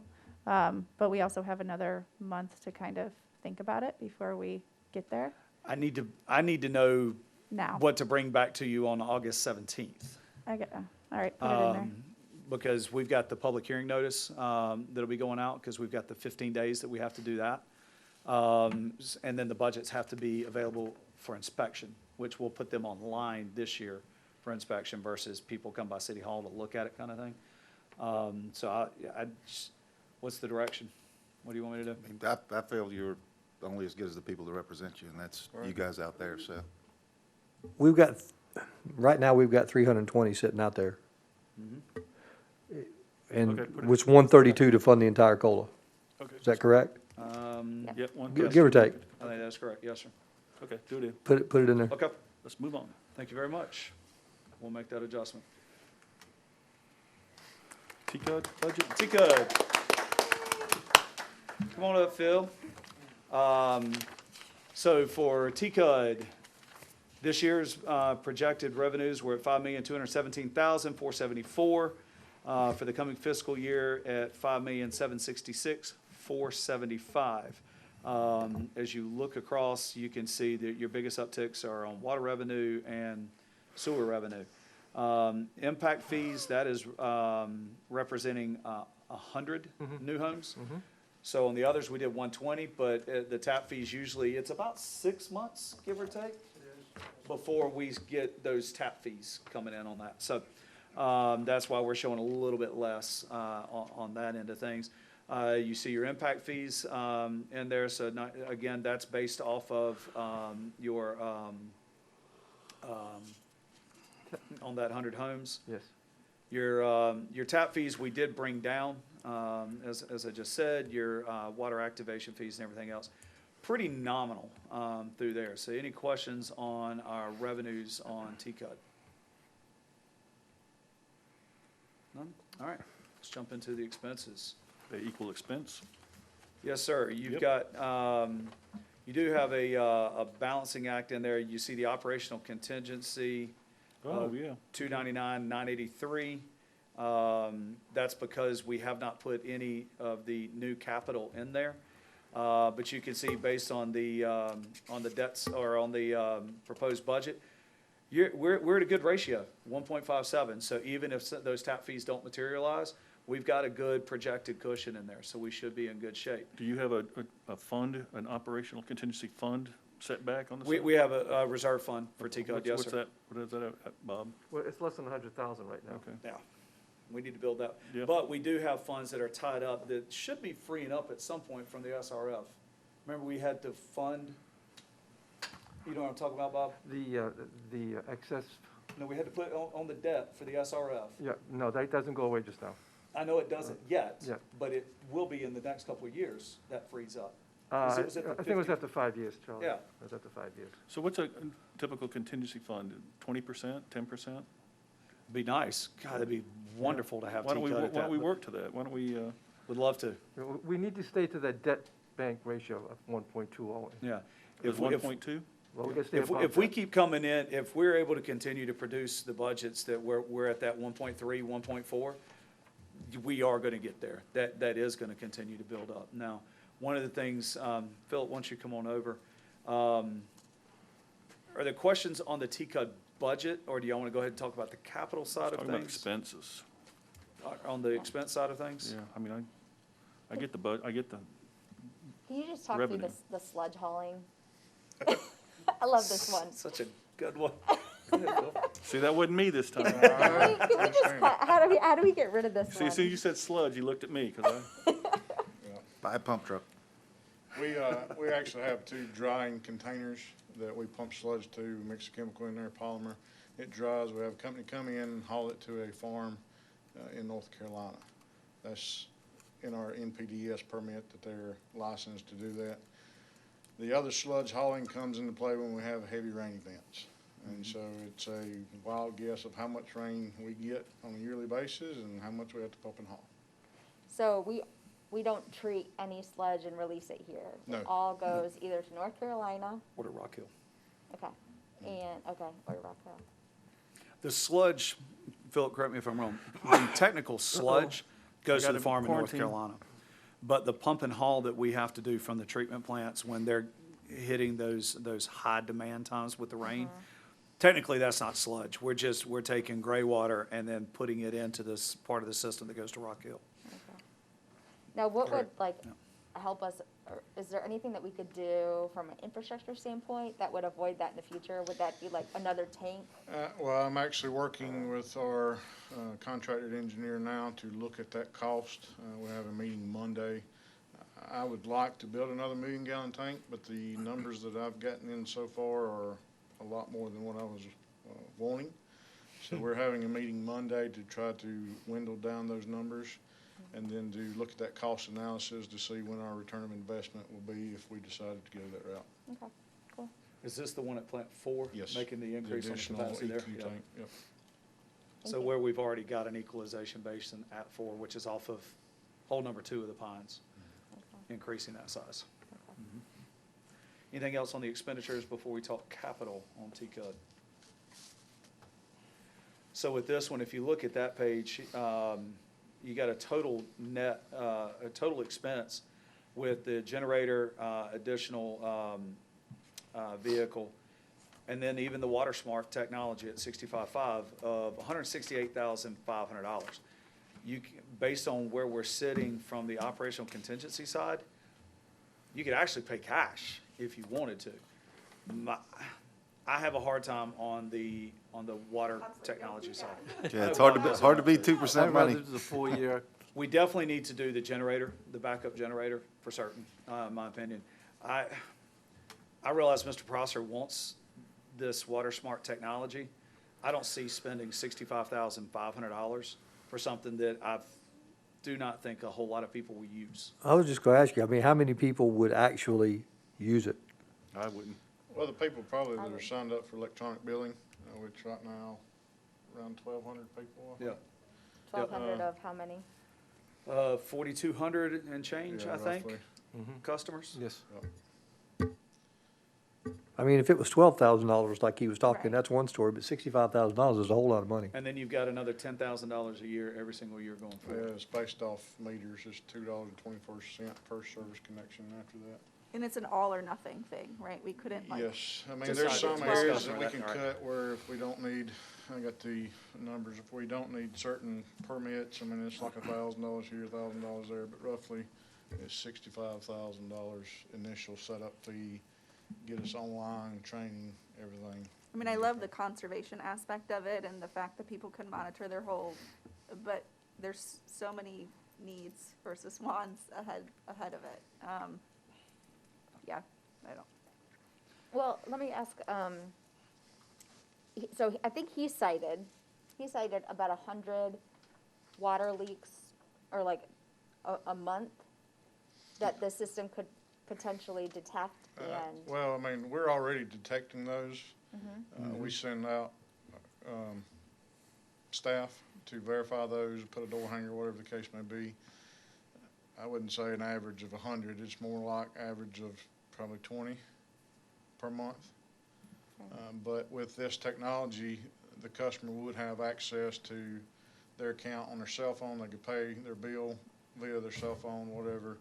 They could see their usage, they could set alerts. I mean, But it's you're- great technology. Your current technology also detects leaks, right? correct, does, and yeah. lets us know, and then we let the customer know. Yes. So it's just access from the individual. gives not- them the Not anything access. new necessarily for your staff. How many customers do we have on? A little over 4,200. So that's roughly $16 a customer for the $65,000. Good luck getting that. They were super excited when they got their July bills. I'm gonna forward you an email, David. Oh, I got the same one. I got it. I think it's, I thought I forwarded it to you. yeah, I love the idea, and I think it is moving in the right direction in terms Yes. of what utilities are doing in general, and allowing customers more choice and more ability to see and have the data in their hands and fingertips to respond and react to it. $65,000 is a little tough. Do we anticipate that going down anytime soon? What goes That's all down? it goes I don't it know. only- Well, as it- technology improves, It only right? goes up. Yeah, it's based on number of customers, so the more Okay. customers we get, the more expensive. It's done in ranges though, isn't it? From this many customers, to this many Not customers? this is set Okay, this is a 224 set. per Okay. customer, per. Well, let's per meter. revisit it next year, maybe when Windhaven comes on and it's Okay. per customer, it's a little cheaper. We can, What about the backup generator and the additional maintenance vehicle? Do we plug those in and do cash instead? I mean, I would do we cash. can I'll be honest with you, I'd finance both of them with the way interest rates are. That way that's my you still vote. got the cash. You don't have a budget impact this year. Yeah, it's 4 years. Yeah, it's taking on debt, so to speak, but you're Not taking it 2% on debt. at 2%. It's basically free money. Mhm. And it keeps your cash here. And it keeps our ratio too, Charlie. Well, it doesn't kill the ratio, though. Well, no, we- What's- you know, like I what's said, we gotta be 2% careful. of We gotta, you know, with, 65 plus with the 38,000? COVID Bob, situation. run me what the payment would be on those two things? For The 103. 65 and the It'll be- 38, paying 4 cash. years at It'll be 2.2. 26,000, give it but- 27,000. About 27,000. Depending on the interest. How many matchsticks are on the floor, Bob? Over 4 years, you would do it? Yes. Plus 38. So it'd be about $2,000 in interest over 4 years. Oh, that's it? Yeah. Yeah. Okay. Okay. It- yeah. It's borrowing Yeah. money for nothing. So we can, That's nothing. okay. Thank you very much. Any other questions for Philip, or comments, changes for TCUD? Cool. Keep our water up clean. Keep it in the Clean and pipes. coming. Keep it in the pipes. All right, moving on to Beach and Swim Center. Should be a short conversation. You can see that budget has come down to 136,872. We're basing that off of 500 membership packages sold. We're getting close to 500 this year. We're at 442 Yeah. as of today. Unfortunately, we projected 600. 442 and then 8 COVID Indy told us passes. not so fast. People just ran out and bought swimming pools and put them in their backyards. So what we are projecting, and I think we'll be able to come in under this number a little bit, but keeping the pool management hour schedule the same, but with the school district's calendar basically taking the kids into, second week of June. Obviously, we haven't set the schedule yet, but let's say we're basing this on trying to get in the exact same amount of hours, okay, of pool time versus days and this, that, and the other thing, and getting into that level of detail. We're basing this off of trying to get in the same number of hours. Now, those hours may So come in maybe September. back it off the front end and Yeah. load it on the back end. Right, so it may be weekends Depending on the only school in district, May and 100%. the first part of June, and then start building in those hours and moving forward. So, but in order to get here, you can see we had a significant reduction on salaries. It's because they're in general fund on Parks and Rec. I mean, it's the only way we can make it work. And we've got a similar operational contingency of what we forecasted for this year that's not gonna materialize. That 10,265 is not gonna happen. But doing it this way does allow us to not have to dip into the savings, the reserve for Beach and Swim Center. Bob, the debt on, down there, that goes away when? We have one more year. So next year, Next year this goes coming away. fiscal year, that comes off the books, which will be good. And that was for concrete work and the resurfacing, Pool wasn't it? servicing. Yep, full resurfacing. Yeah. Where's that That's in listed? debt service, the 8,984. Fourth from the bottom. Oh, okay, thank you. 8,984. So this will be the final payment on that. Do you see anything else cropping up though? Oh, yes. Oh, yes. We're actually actively searching for dynamite and just put it right in the deep end. It's not gonna go away, it's just gonna get replaced by something. More, Correct. more than likely, the next thing up will be replacing the baby pool pump. Yeah. And you've got, a lot of concrete areas on the pool deck that need attention as well. Cut out sections, Yeah. do a section, that kind of thing. I mean.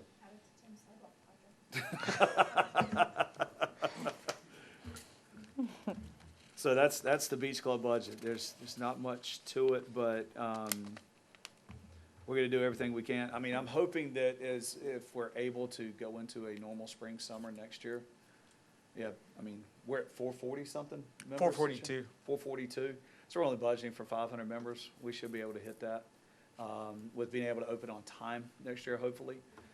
If not, we'll just shut it down, drain it, and we got a skate park. There you go. Yeah. Check it off the list. Yes. Any questions on beach, for Joey on Beach and Swim Center? Obviously, it doesn't have a capital request. The pool management contract. Yes, ma'am. With Triton, is that an annual contract? We are Yes. doing it year by year, yes, ma'am. Okay, have we bid that out or checked with 2 them? years ago? It would have been 3 years ago, 3 years ago. and they were significantly lower than the other companies. Mm-hmm. And we've been really pleased with Trident's service as well. They've really got dialed in the last couple of years. Okay, We told them we weren't doing multi-year with them anymore, and service went, yeah. they want to earn it. every year. They're doing a good job for us. You could tear it down, build a restaurant there, and make the restaurant pay to dredge the cove. Oh, never mind. And then we'll just build a bridge to go to your house.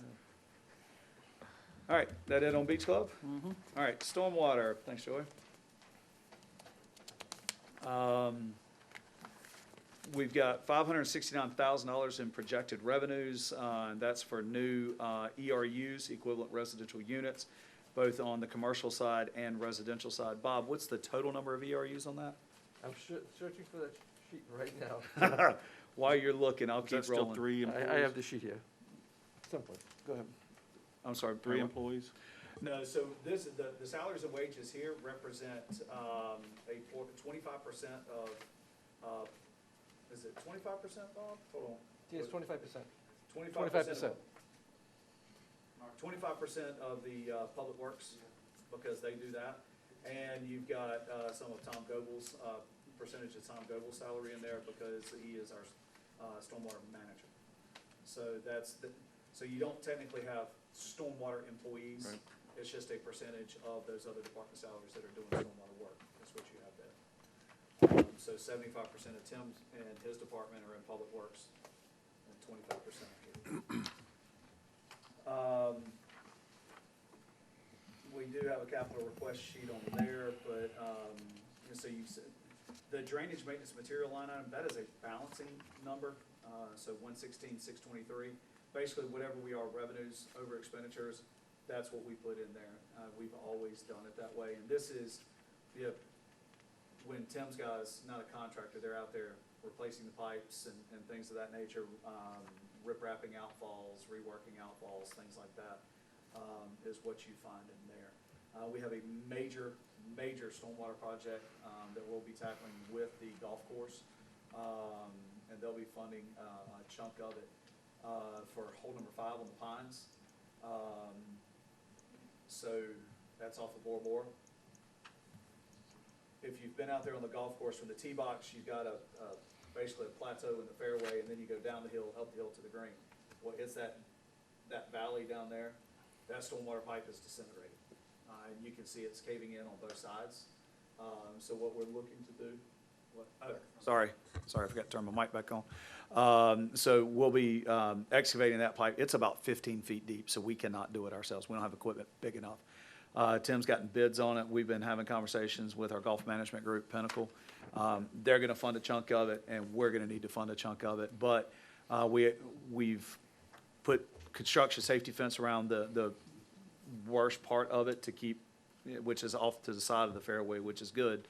But even Pinnacle said, I would prefer we not do this until like December, January timeframe when their golf is, because you're not gonna be able to use that hole for about 2 to 3 weeks.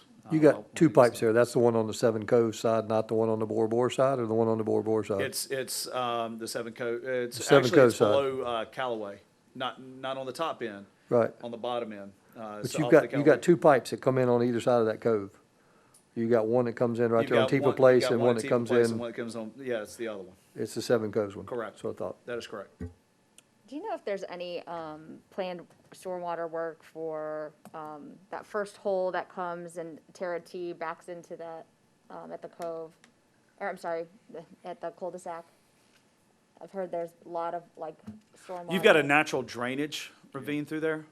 So, I mean, we don't have any infrastructure sit through there. I don't know of any, Tim, we're not projecting to do any projects in a drainage way, are we? I just consistently hear about water running off the golf course. Yeah, it's surface water coming off the fairway, and it's not directed by a drain or anything. It's just common enemy surface water.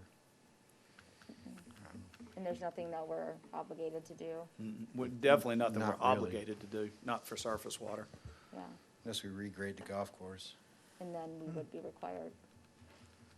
If we had it in a, going through a pipe discharging, then yeah, you've got requirements there. But if it's just surface water going across the ground, there's no requirements on anybody. We could build a lake there. That'd make it more fun on the hole. A little water It goes hazard. down to number 9 on the cove. Yeah. Okay. Okay, thanks. Any other questions on the stormwater budget itself? I have the ERUs. How many ERUs, Bob? 5,491.97 billable. that makes up your 569,000. And we have a credit to Fort Mill School District. And council's aware that each residential house is charged one ERU, but commercial is charged based on the amount of impervious square foot. One ERU equals 3,500 square feet. So for every 3,500 square foot of parking lot, rooftop, sidewalk that a commercial entity has, they're paying one ERU, which equals $108. But every residential, whether it's detached or attached, apartment units fall into the commercial side of it. So the Revere falls on the commercial side, whereas townhomes, single-family homes fall on the residential side where they're just paying the one ERU. Your capital request on the stormwater, as much as it would be good to get a additional LEFAC, Tim, stay close by. My conversations with Tim, the front end loader is a piece of equipment that gets used 5 days a week, 53 weeks a year, or 52 weeks, 52 weeks. Sometimes we That have an much? extra week. I forgot it was a leap year, so. So we've got a front end loader that, I mean, it's getting beat to pieces. This would allow it to have to run less and split the loads, split the work, therefore prolonging the life of the machine. Quotes on state contract on that one are $104,000. And then the street sweeper, it'd be great. Help with keeping leaves, debris, things like that out of the storm drains, things of that nature.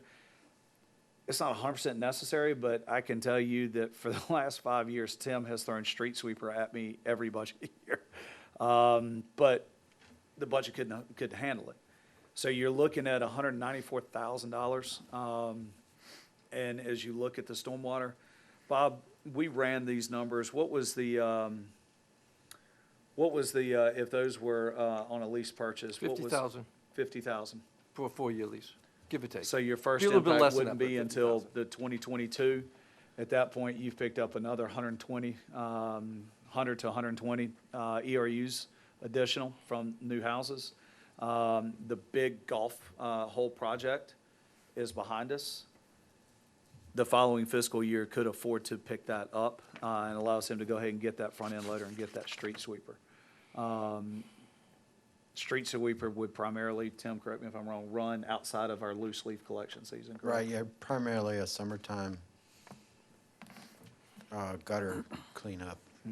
And your staff could handle that, the additional, adding that in? If I can keep a full staff, yes, Right. ma'am. Yes. Okay. He wouldn't need additional, we just need to keep them all. Everybody stay, well, Phil- they're gonna get their COLA, so maybe they'll stick around. Well, I'm still 2 down, and I just, it's hard to find You've people. been 2 down for a long I've time. been Yes. 2 down almost all year, yes. Well, every time he gets back to one, Joey takes one from him, so. Stop stealing Joey that. loses one, he grabs one of Tim's, Tim just stays at 2, so. It's a vicious game they're playing. And you think street sweeper's better than leaf vac as well? The leaf vac's gonna be a significant amount. 270, is that right? Yeah, the cheapest one I found was 210 in Georgia. Tell them what we've done with the leaf vac, your current, what you got. Currently, we have parts for the impeller and the leaf vacuum part of the truck in stock, ready to go at the shop. So if it does break down, we're not waiting on parts. We can start fixing it immediately. The only parts. And you just replaced everything this year. We just replaced everything at the end of last So year. basically, you've got an old chassis, but all your new parts are basically brand new, and we've got the replacement parts on hand ready right now for that leaf vac. Yeah, the only thing we're still working on is getting parts for the backup pull-behind leaf vac.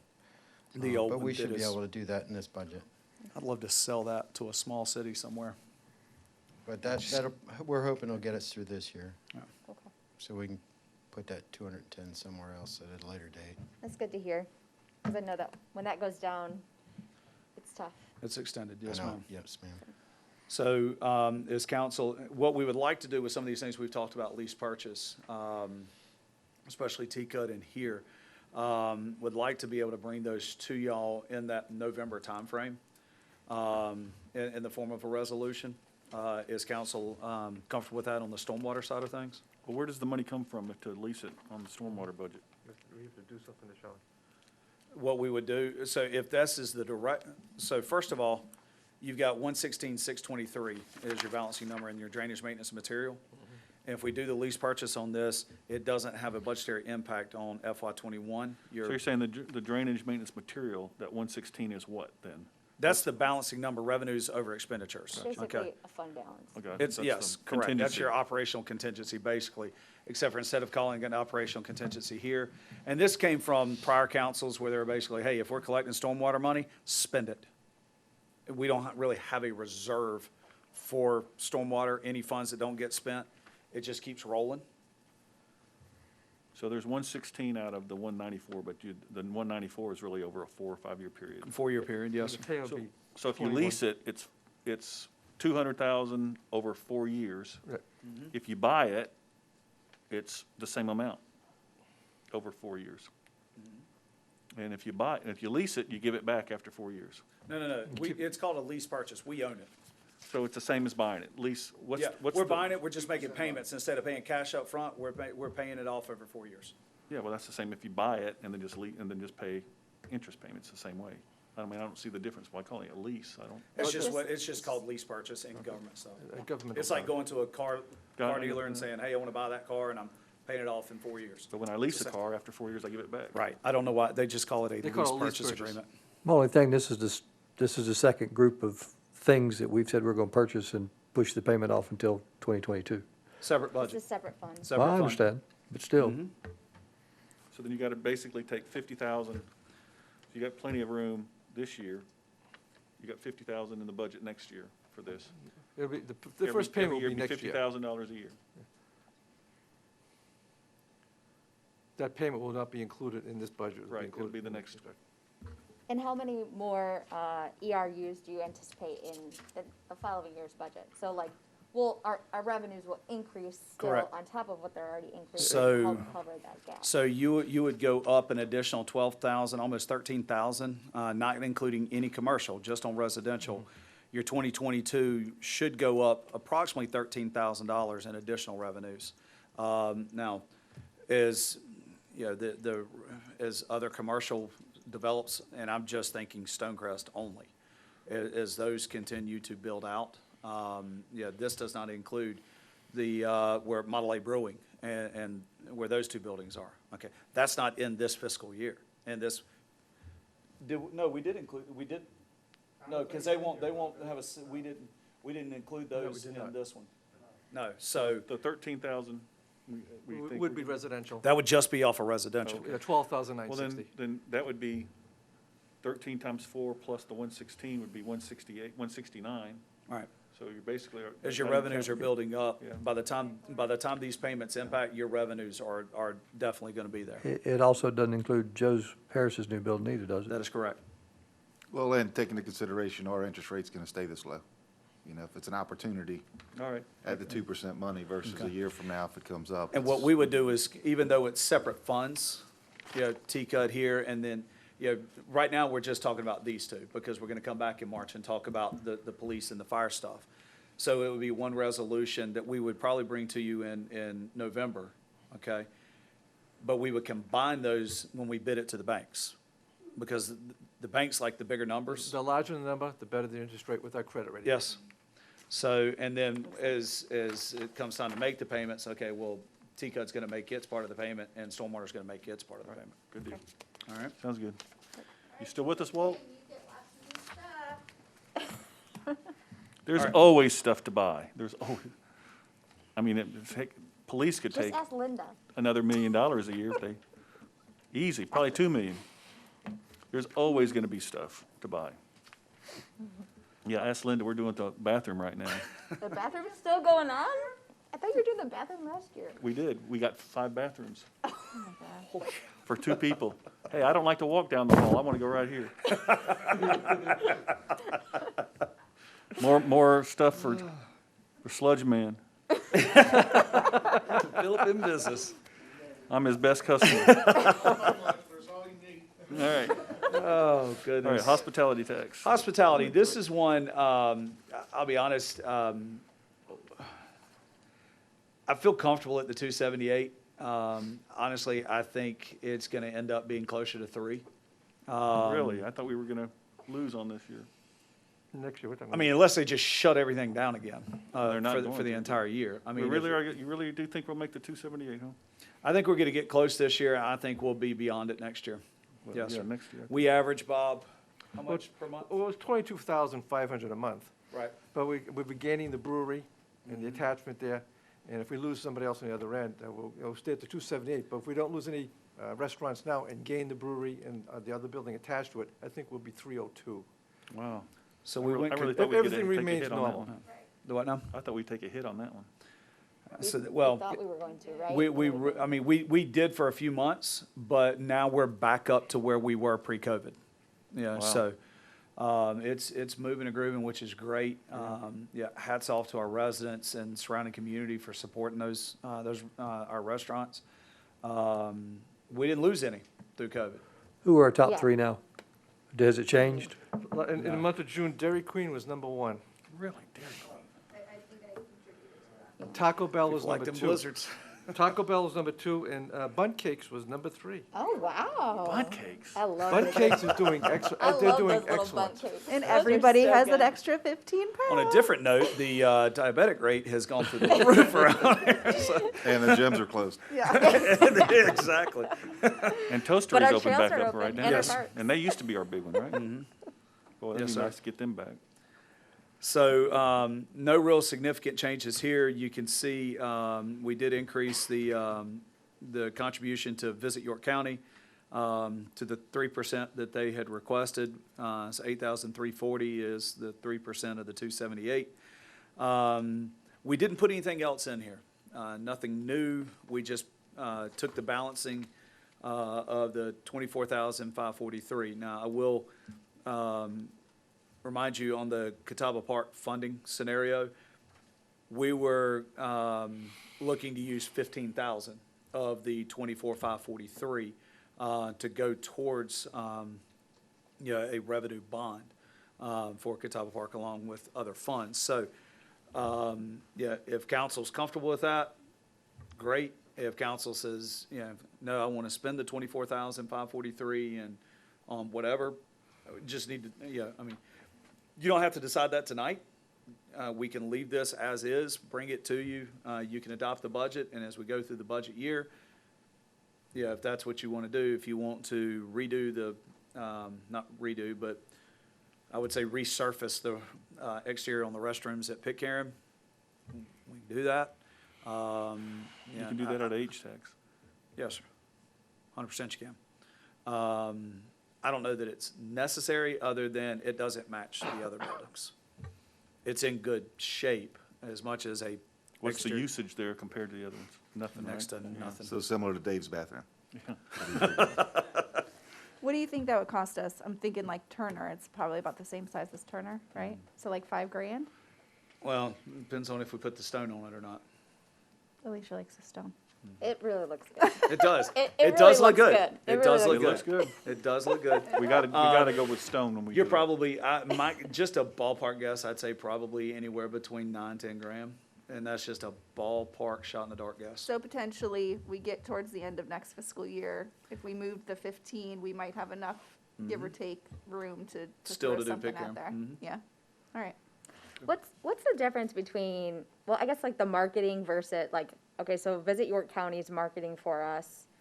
This, well as that the mar, 9,000. that marketing specific one is for like street banners, new ones and replacements. Okay. Our web hosting, we put in there, Okay. into the marketing. Okay. That's just, those lapel pins that we've got at City Hall that, nobody buys. I bought one. Got lots if y'all need some, want to pass them out. So, yeah, just little things like that. That's what's in that marketing side of things. Okay. Okay, let's go on. All right.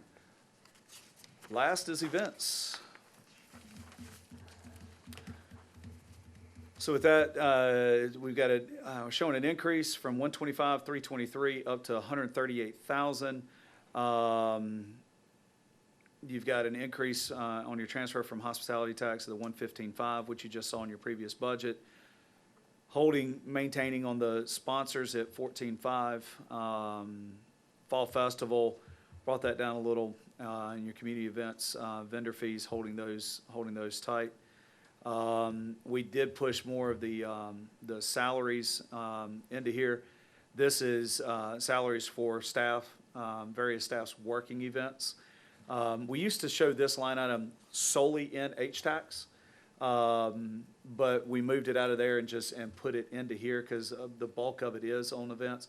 But this also covers PD overtime that we've been using at the various parks. It also includes those overtime officers for the concerts and things of that nature. 4th of July, that's where these things are hitting on those salaries. Plus, we did a reallocation on Joey's salaries. Pulled him really out of the beach and swim center, and it's in the Parks and Rec and here. This is where that's where he's really spending his time.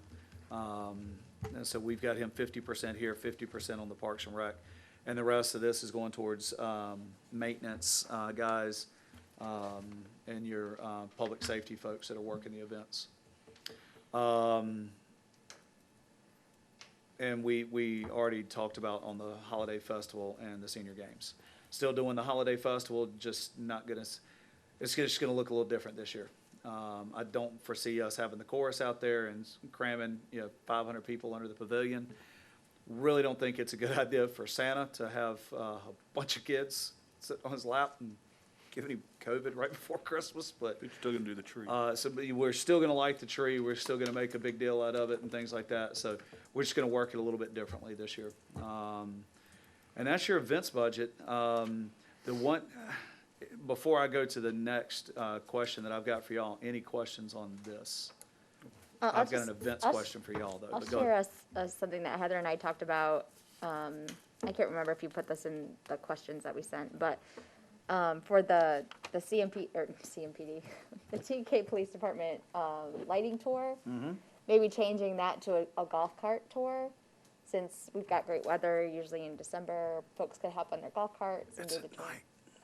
Well, we could make an exception because we'll have like police. Till Larry reaches out. Can you ask Larry about that first? No, please. We can have police, like, at the front, the back.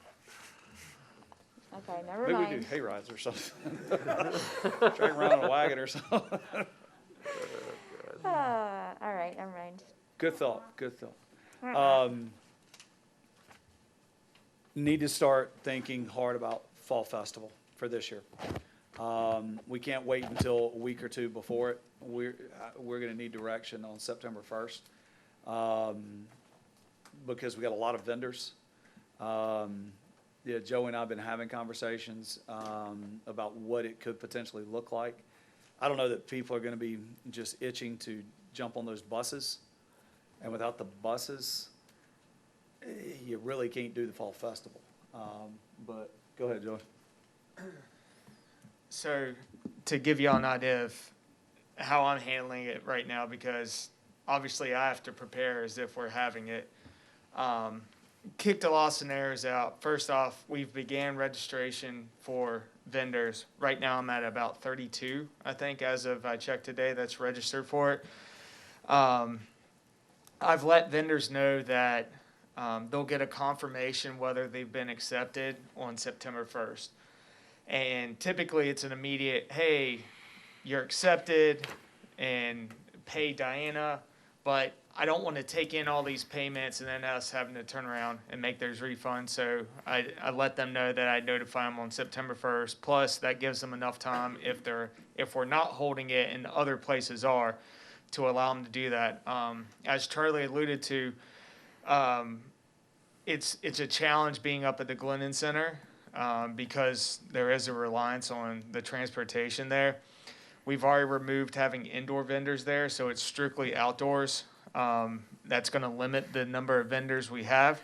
We may potentially have to space out vendors more. We'd also have to consider the kids zone as well. So there's there's a lot of moving parts with that. The only other alternative we would potentially have, which isn't ideal, would be to potentially shift things to Rundy and having overflow parking at the Glenn Center.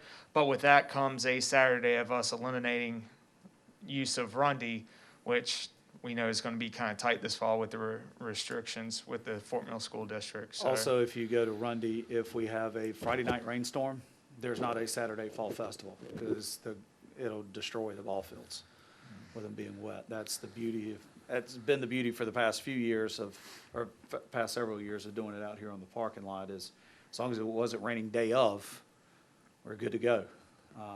But Do we know what Baxter's doing yet? they'll do whatever we we do. ultimately do. They'll just On the wait same until day, after we announce probably? it to say Yeah. something. What is I- the date? I've tried to coordinate with Mike Martosha for the last several years to make sure we don't have it on the same weekends, and he won't respond back to me, so I'm sure I won't get a response back on this. So we'll book ours and then they put their date out the same day? exactly. Ours is scheduled for October 24th. Okay. What do you Guess what think, theirs will be Joey? now. What is your, Oh, they're definitely going to be on October 24th. I'll guarantee that. what is your recommendation? Like, what do you think?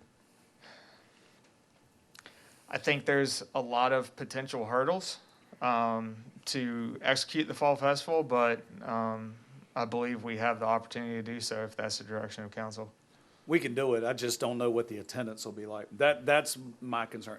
Us being able to pull it off and do it, space vendors out and things like that, absolutely. I I think just don't know what the crowd's gonna look like. We typically, on a average year, excuse me, that wasn't the COVID, 3,000 to 4,000 people throughout the day coming through there. Not knowing whether people are gonna get on those buses, because TK Elementary and all those parking lots are packed on that day. That bus is full, both of them, coming in, the whole day through. If the patrons aren't coming, other than the ones that technically live here on the peninsula and can cart up, walk up, things like that, we could potentially lose vendors for the previous year because they're like, you had 300 people show up. Yeah, I think I don't that's know. I think that's my biggest concern because the vendors establish some type of faith in us to put on an event that's well attended, that's going to be worth their time. And with the uncertainty of all this, I don't know if that's something we can guarantee. And I agree with Charlie that we potentially may lose vendors in the future. We may not. Some will probably appreciate us doing it regardless. I think the biggest challenge is just trying to figure out how things are going to look on October 24th in terms of whether we have a kids zone and the number of vendors we can actually have, because that'll be dictated by the kids zone. So We've got a month. there's Yeah. a lot of moving So- pieces with Fall Festival, and I would probably say compared to all of our events, it has the most moving parts, and it's even more so this year than others.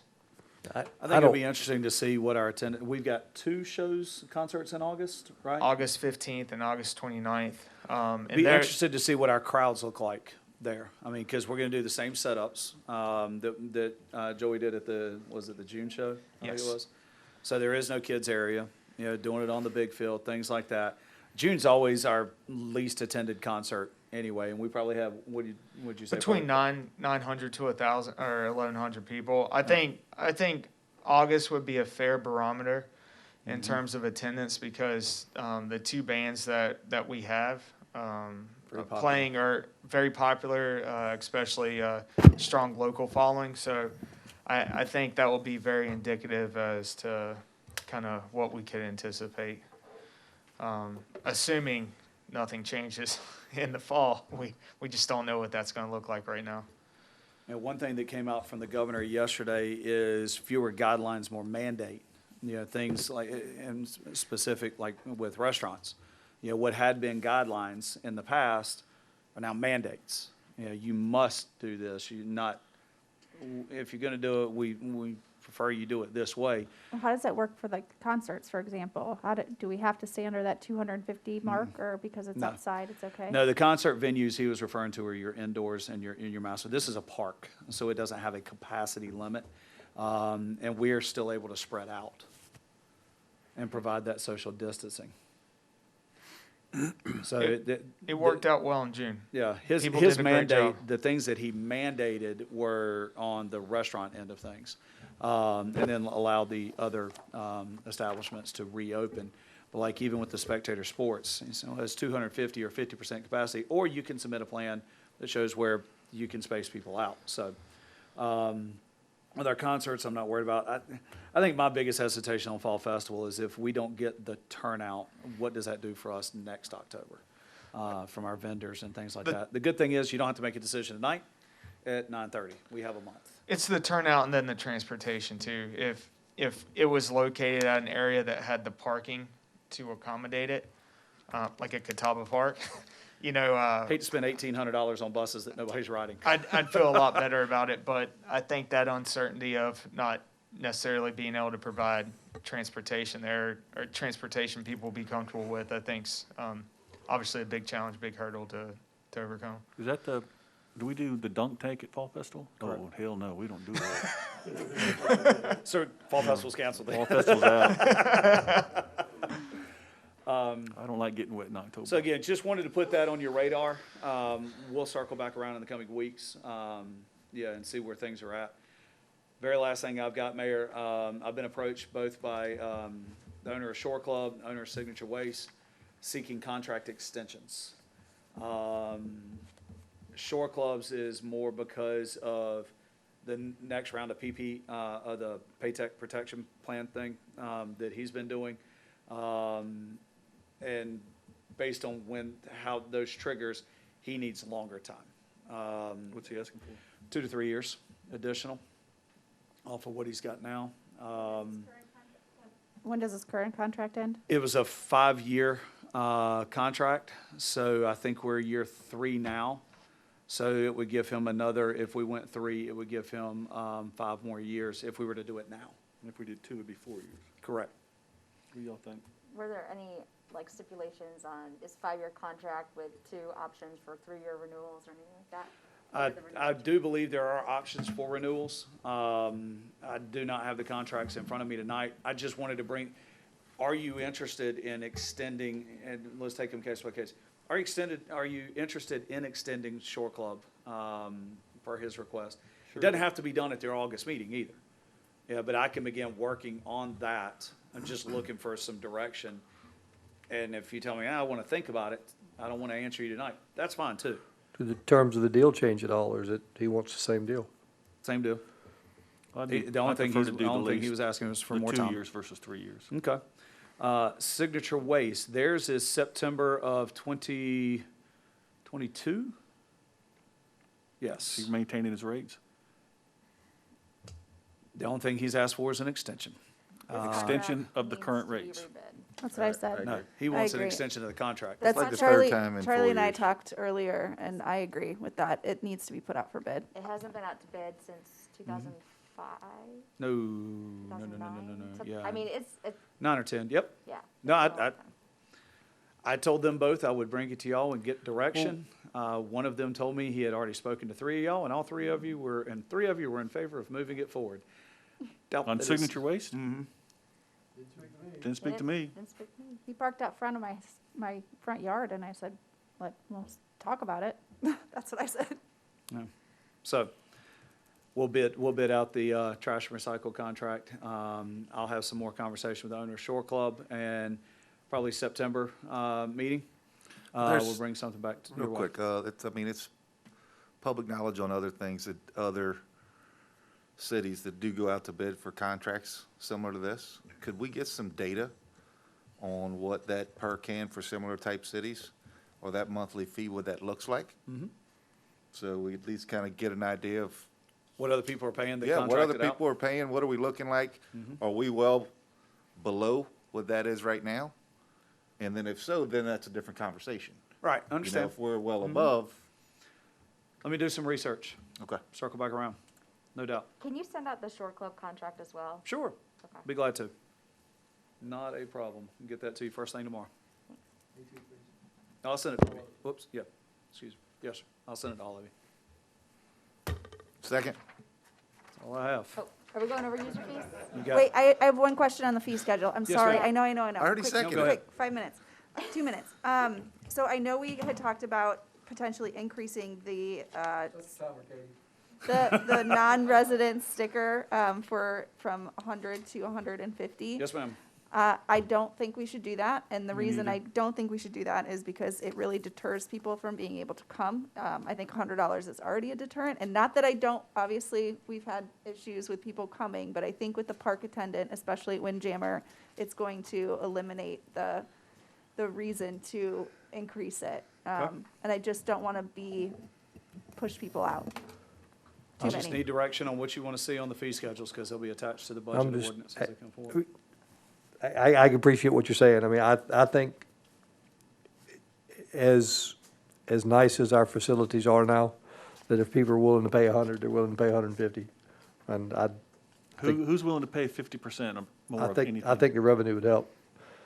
But it's not so much as 50% I don't know as that it's we'll- only I'll be $50. honest, I don't know that we'll sell as many parking decals next year with more things, assuming more things are open, Right, that's, I'm thinking the same thing.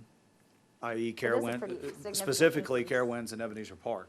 Right, and how many times, I But- mean, yes, I go to Windjammer a lot because I live here, but like, if I wanted to come once or twice a summer and I lived in Rock Hill or I lived in York, like, I don't want to have to pay $150 to come a couple times. I think most of those folks are coming out of South Charlotte, up 160 in some of those neighborhoods, is where you're getting a lot of those non-resident decals Okay. sold for Windjammer. I can also attest that when they contact Ebenezer Park, they are sending them to us. That's a 100% fact. We've had at least 7 or 8 contact our department saying that they were forwarded by Ebenezer Park. So for what it's worth. Can we get one of those license plate readers down at? No doubt. So what's the direction on the parking decal fee? I'm for 100. I don't really have, I mean, until your email, I hadn't given it much thought. Yeah, I mean, Whatever you think. I think 150, I think a 50% increase is pretty significant, and I agree, if I live in Rock Hill or whatnot, I mean, I could probably count on 2 hands the number of times I go there here, when I live here. So, that would be a lot for me to swallow, but I'm pretty cheap anyways, so, I would say, we're not selling out a ton of them. If we increase it even more, we're gonna sell less, I would think. Which is less people in the parks. Yeah, that's true. Now tell me. I'm fine with keeping it. Maybe we keep it and monitor and see, Okay, Right. let's keep it monitor. see Okay. how the parking attendant works. Okay. One thing I did somewhat related to that is looking at the parking, the $100 ticket. That was on here, right? So I recently went on vacation last week in Florida. I'm wearing my mask. And the first thing that I saw when we went onto the island was a big sign right in the front that said, parking tickets, $200 fine. And I immediately thought, oh my gosh, like my stomach kind of cringed, like $200 fine, we better make sure we do not park incorrectly while we're here. And like, it was something about that number $200 that just kind of stuck to me every time we went somewhere. And I was like, we can't park in the wrong spot. And so I was just thinking about, our fee at $100 and, what if we did increase that? Now that we're having to go through all these additional measures to help regulate parking. Maybe that's something that we look at. Maybe we're comfortable still with $100. That No, fee is in there's the ordinance. so increase. you- Come on. Real quick, that fine is in the ordinance, so you'd have to actually do a ordinance amendment to change that. It's not in your fee schedule. Okay. No, I know we were discussing whether the 150 for parking We moved past decals. that. I know. What I'm saying is the ones that are doing it the right way, instead of punishing them, punish the ones that we're constantly dealing with that are doing it the wrong way. And the $200 fine would be a much bigger deterrent, because I think people are not as fearful of the $100. Yeah. What's the percentage that pay the 100 after they get the ticket? Are there? I'd have to get Donna to pull that up. Because I mean, I don't know. when I was a younger person, You're not paying your ticket.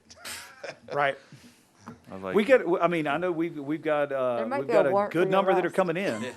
But versus written versus come in, that's, Donna would have to run that report for us. Yeah, I was in the Army, I got transferred every 2 years, so I got a ticket.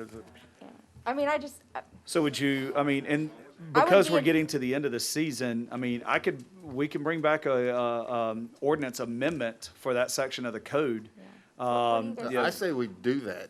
and Okay. Show We're the serious, constituents that, like- yeah. And get a here's- sign like here's she what's said. happening. yeah. Put a sign up. This is no joke. Like, we're not messing around anymore. This is ridiculous. Okay. So a 50% increase was too much, but a 100% increase is better. Well, you do the how we right thing. roll. You do the right thing and get your permit. You don't have to pay as much. You do the wrong Well, he thing. made a point. You do the right thing, you're only at 100. You do the wrong thing, Helping you're the right 200. You get 200. Punishing the wrong people. Good Second, decisions, good consequences. Bad Motion to decisions, bad adjourn? second. All in favor? Aye. All right. Thank you, council. Thanks.